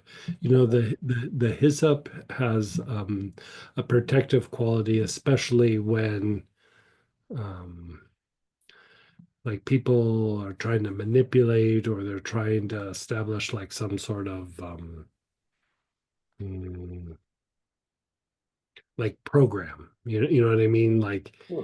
you know, I don't know. I mean, I think you get the manipulation and you know, a program is even just the whole idea like every time you don't do what she wants, like, oh, you never do da da da da da. So that at some point you just go, well, I'm either going to quit or I'm going to do exactly as she says because I don't want to get snapped at all the time. Mhm. And so, you know, that's a little bit of BS. Like, you know, you got to be able to function without having people just do that weird kind of behavioral stuff. So the hyssop will diminish that tendency to settle into your system. Okay, cool. Great. Thanks again. You're so welcome. And keep me posted if it gets weird or if there's another incident or something, let me know. Yeah, well, okay, appreciate it. See ya. You bet. And then go ahead, David, then Lolly. Hey, David. Hi, Greg. So a couple questions came up. Mhm. I'm gonna do the two easy ones and then the more involved one after you answer these. So if I use a diffuser, how often do you have to clean the diffuser? Is it water or is it Water, yeah. I would probably clean it out every, I don't know, what you would say, once a week, maybe? Yeah, and or every oil you use. I don't know. Yeah, like if you're changing oils, unless you don't care, but like I would say like maybe once a week or something. Once a week. When Yeah. you say clean it out, wash it with soap? Well, it would depend on the diffuser. Like, you know, sometimes they give you little brushes to like kind of clean them out, or, you know, I just probably wipe it out and I don't know. Yeah. What about the mold issue? Is there really an mold issue? You could, well, the oil should diminish some of that. I mean, it's always a potential, but like cleaning it up and wiping it out and, you know, I don't know if the one you have can be washed like that. You know, sometimes you can put a little bit of alcohol on a paper towel and wipe the inside of it. Yeah, I can. Yeah. Okay. And then the lovage that I have is getting really difficult to get the drops out. And I take So heat up some water, like you're making tea, and then just, you know, with the cap tight, put it in the hot water for like maybe a minute, and then it should liquefy again. But like heavier oils can start to get a little thick, and that's just what you do is you heat it up and then you makes it put it more upside down in there, or yeah, I would just like set it in the cup for like a minute or so and then pull it back out and it should be good to go. the cap, or just the whole bottle with No, the whole bottle. the whole Yeah, bottle? make sure the cap is tight so the water doesn't get in, but like, and then just sit it in the cup of water. Oh, really? With the Mhm. black cap on? Yeah. Even though it's the problem is with the plastic cap on the inside, getting the drop out. It's probably the oil is getting thick. Right. Right. So like that will like heat up and make the essential oil more thin. Oh, get the oil thinner. Okay. Yeah. I've taken the cap off and rinsed it under hot water, and it works for like a day or two, and then it gets Yeah. problematic. Okay. So I'll heat the whole thing up. Yeah.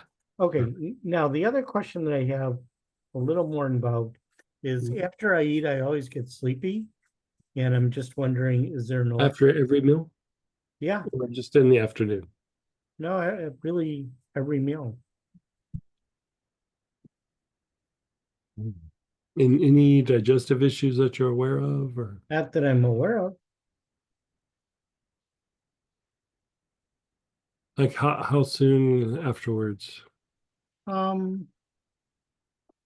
Pretty quick. Probably like 10, 15 minutes and then it gradually fades.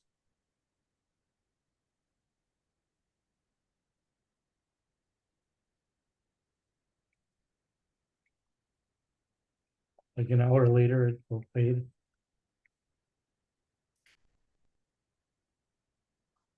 Well, there's a couple of things that you could do. The thing that I would probably do for you is I go back to the rosemary, and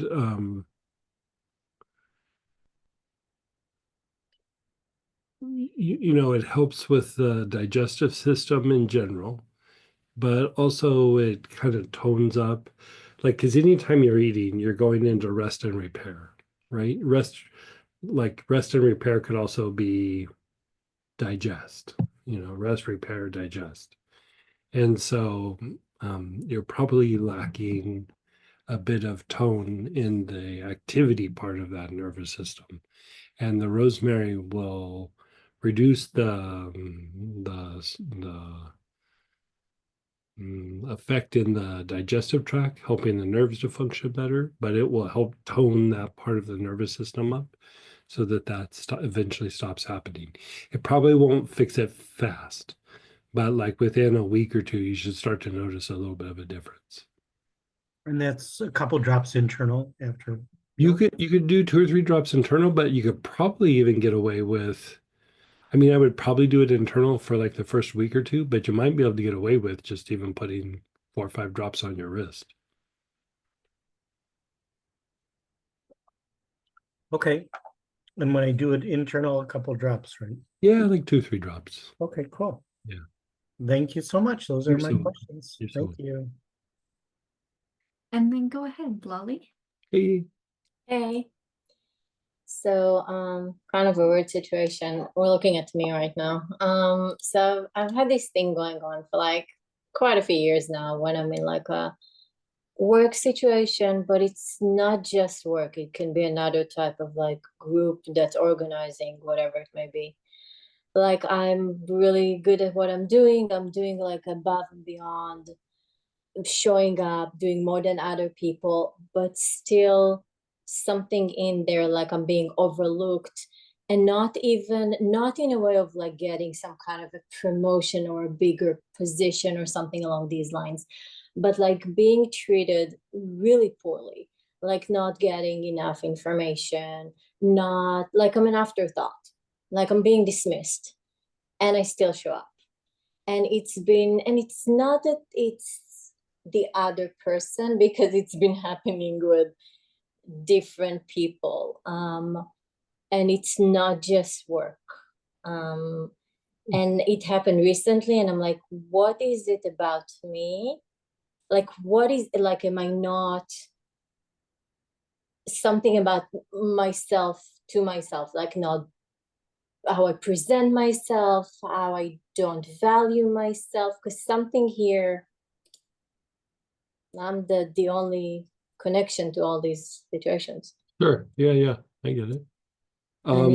So I would say a couple of things. Like so that I would put under the heading of like patterns, and that would be harmonics. And so with that, you know, there's a couple of things that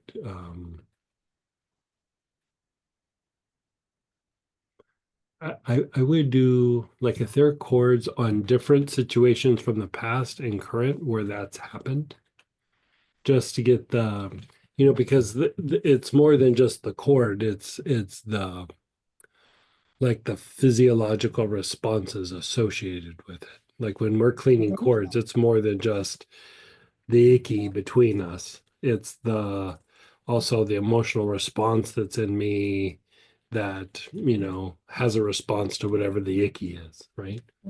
And so I would do that, and then I would start with the materialization breath. And with the materialization breath, I would do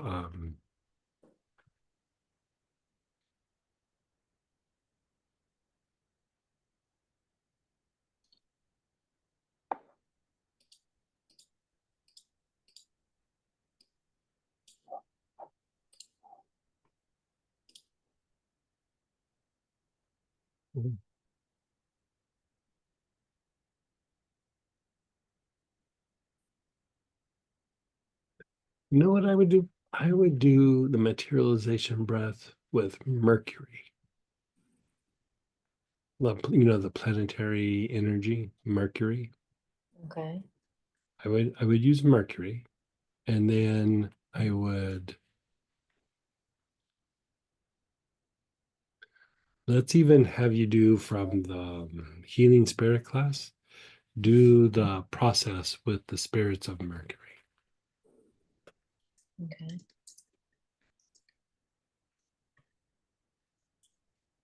And then when I do the materialization breath, what do I do for, I don't have the oil for Mercury. Is there anything?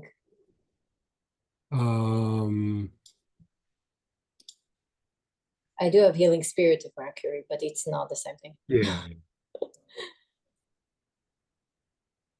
Let's see.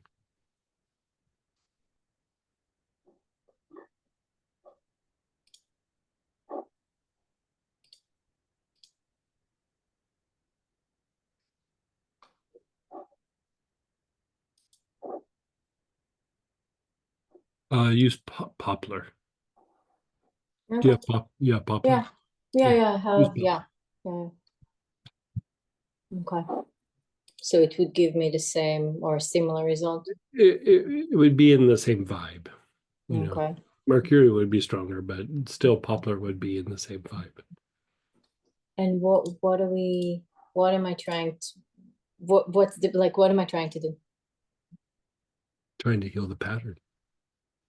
So that's what Mercury is doing in the, okay.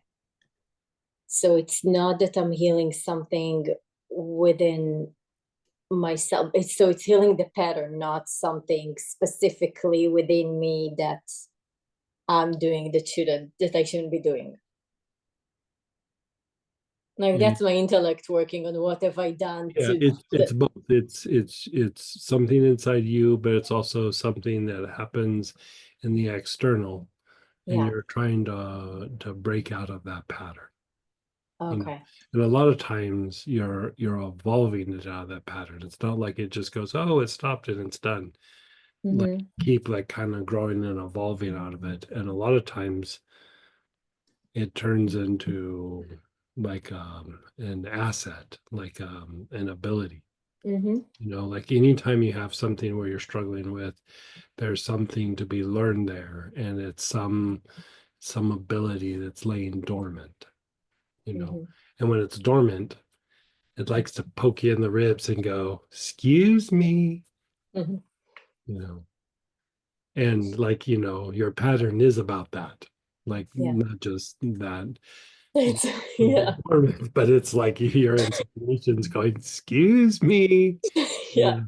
So yeah. And that's another thing that I'm being like super nice, super respectful, and I don't say a word. I just let whoever doing whatever they're doing, just I let it go.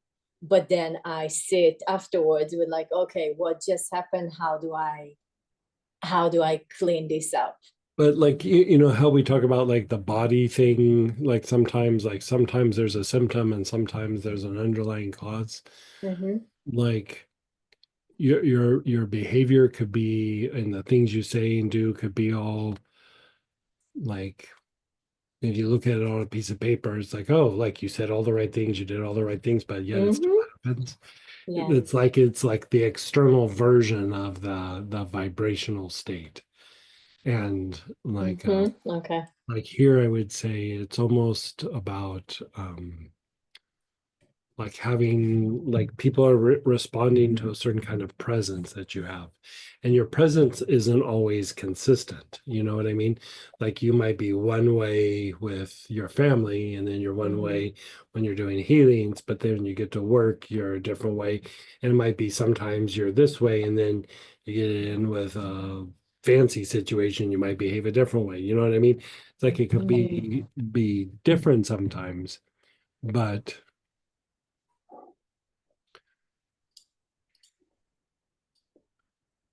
it goes to the idea of harmonics, and harmonics is all about patterns, like how we interact with the environment and how we are drawn to patterns in the environment because they're comfortable to us. Mm-hmm. And the idea of shifting harmonics is, you know, that it's, we're going to spend a whole weekend at some point doing it, but the quick way to is chords, like cleaning the chords, not even cutting the chords, cleaning the chords a bunch, and then materialization breath. And what you're doing is you're helping to detach from what that is, and you're anchoring light so that there's like some sort of movement. And even that thing that we did at the beginning, where we did the souls, Meng Mein, back heart, crown, Mm-hmm. you know, basic, spleen, Meng Mein, crown. Even that would be out of harmonics. Like you're realizing something. You're realizing something in the pattern. You're realizing something that, you know, is needing to grow. And then the second one being the progress, like you're moving and you're progressing through something. And so the two kind of feed off each other. And so I mean, that would be even deeper, but like in um in the area of harmonics, there's a thing that I don't know. I've just always coined it as oppositional theory. And, you know, we have things in us where we're like, hey, I want to be really successful, but there's parts of us where it's like, but I don't, you know. And it's usually based on a bunch of old experiences and conditioning and stuff like that. But even that is still breaking it down with some of the ways that we're talking about, you know, like I think I've been talking about oppositional theory for close to 25 years, and it's a hard thing to grasp because it's very abstract. It's very abstract, but like the more you start kind of paying attention to it, the more you start realizing, you know, like my version of it is sometimes like I'm going somewhere and I'm going to teach and I love being there and I love teaching. I hate the plane. You know, I really don't like to fly. I mean, I fly all the time, but I don't like it. So, you know, I'm looking forward to going and seeing, you know, whoever in the area. But there's part of me, like right before it's time to go plane, my back starts to hurt and, you know, stuff starts to get weird because there's part of me that wants to go and there's part of me that does not want to go. Yeah. And just doesn't want to be on the plane. And so, you know, it's because we have two different things. We have rest and repair, and we have you know, defense, and you know, we have these different things going on, and so both can be true. And so, you know, we don't know if we're being defensive. We don't know if we're, you know, what's happening. But the more that you do this process, you'll like innovate your way out of it. You'll heal your way out of it. You'll realize your way out of it. Perfect. Thank you. So then you would do, and the etheric chords, would you also do the one going through all the chakras? And that's something I would do eventually, but at first I'd start pinpointing because like when you think of the situations, you're stimulating parts of your brain to start firing, and then you start working them very specifically. And then when you start going, well, I can't really come up with anything, then go through the chakras. Okay. And then you would do each situation separately. I would visit them one by one. Okay. Okay. Yeah. Okay. And then the materialization breath, do I need to think about anything at all? No, Bring just do anything up? Mercury. Just do Think Mercury. about Mercury. If you want, pull up the image, the symbol for Mercury, stare at the image of Mercury, and then do the breath. Okay. Yeah. Okay. Sounds good. Thank you so much. Yeah, it was sitting on me and I'm like, I have to, yeah. Thank you. Yeah. And then we have a couple chat questions as well. Yeah, we still have a couple minutes. Exactly. Yeah. So I thought we'd try to get these. For the presentation, I can't find my basil. Is basil clove or basil linalool? Yeah, basil linalool is perfect. Yeah. Question, could protective webs oil be inhaled through all the chakras, just in general? Yeah, sure. Not any particular pattern or No, intention? just go to a chakra and yeah. what would be some of the results from this practice? Well, it depends from person to person, but it usually makes the body relax and you expel things out so you become less congested. But it can calm down even the nervous system because the webs, when they're tight, are stimulating fight, flight, and sympathetic part of the nervous system. And so by going through and doing that, you're toning that system and you're helping to regulate the balance between fight, flight, and rest and repair. Yeah. Yeah. So, okay, you guys. Well, thanks for hanging out on this holiday week, and we're going to do the Astara prayer petition. So join us if you can. We've posted that link, and it's like 15 minutes or so. And then we have the study group that's open to all because it was a free weekend, wasn't it? It's a free weekend this weekend, last weekend. Yeah. Yeah, I can't remember what we did. And then we also have the mystical tool practice that's going to be tomorrow night because of the holiday. And if I don't get to see you any of those, happy Thanksgiving and hope to see you again next week. So take care.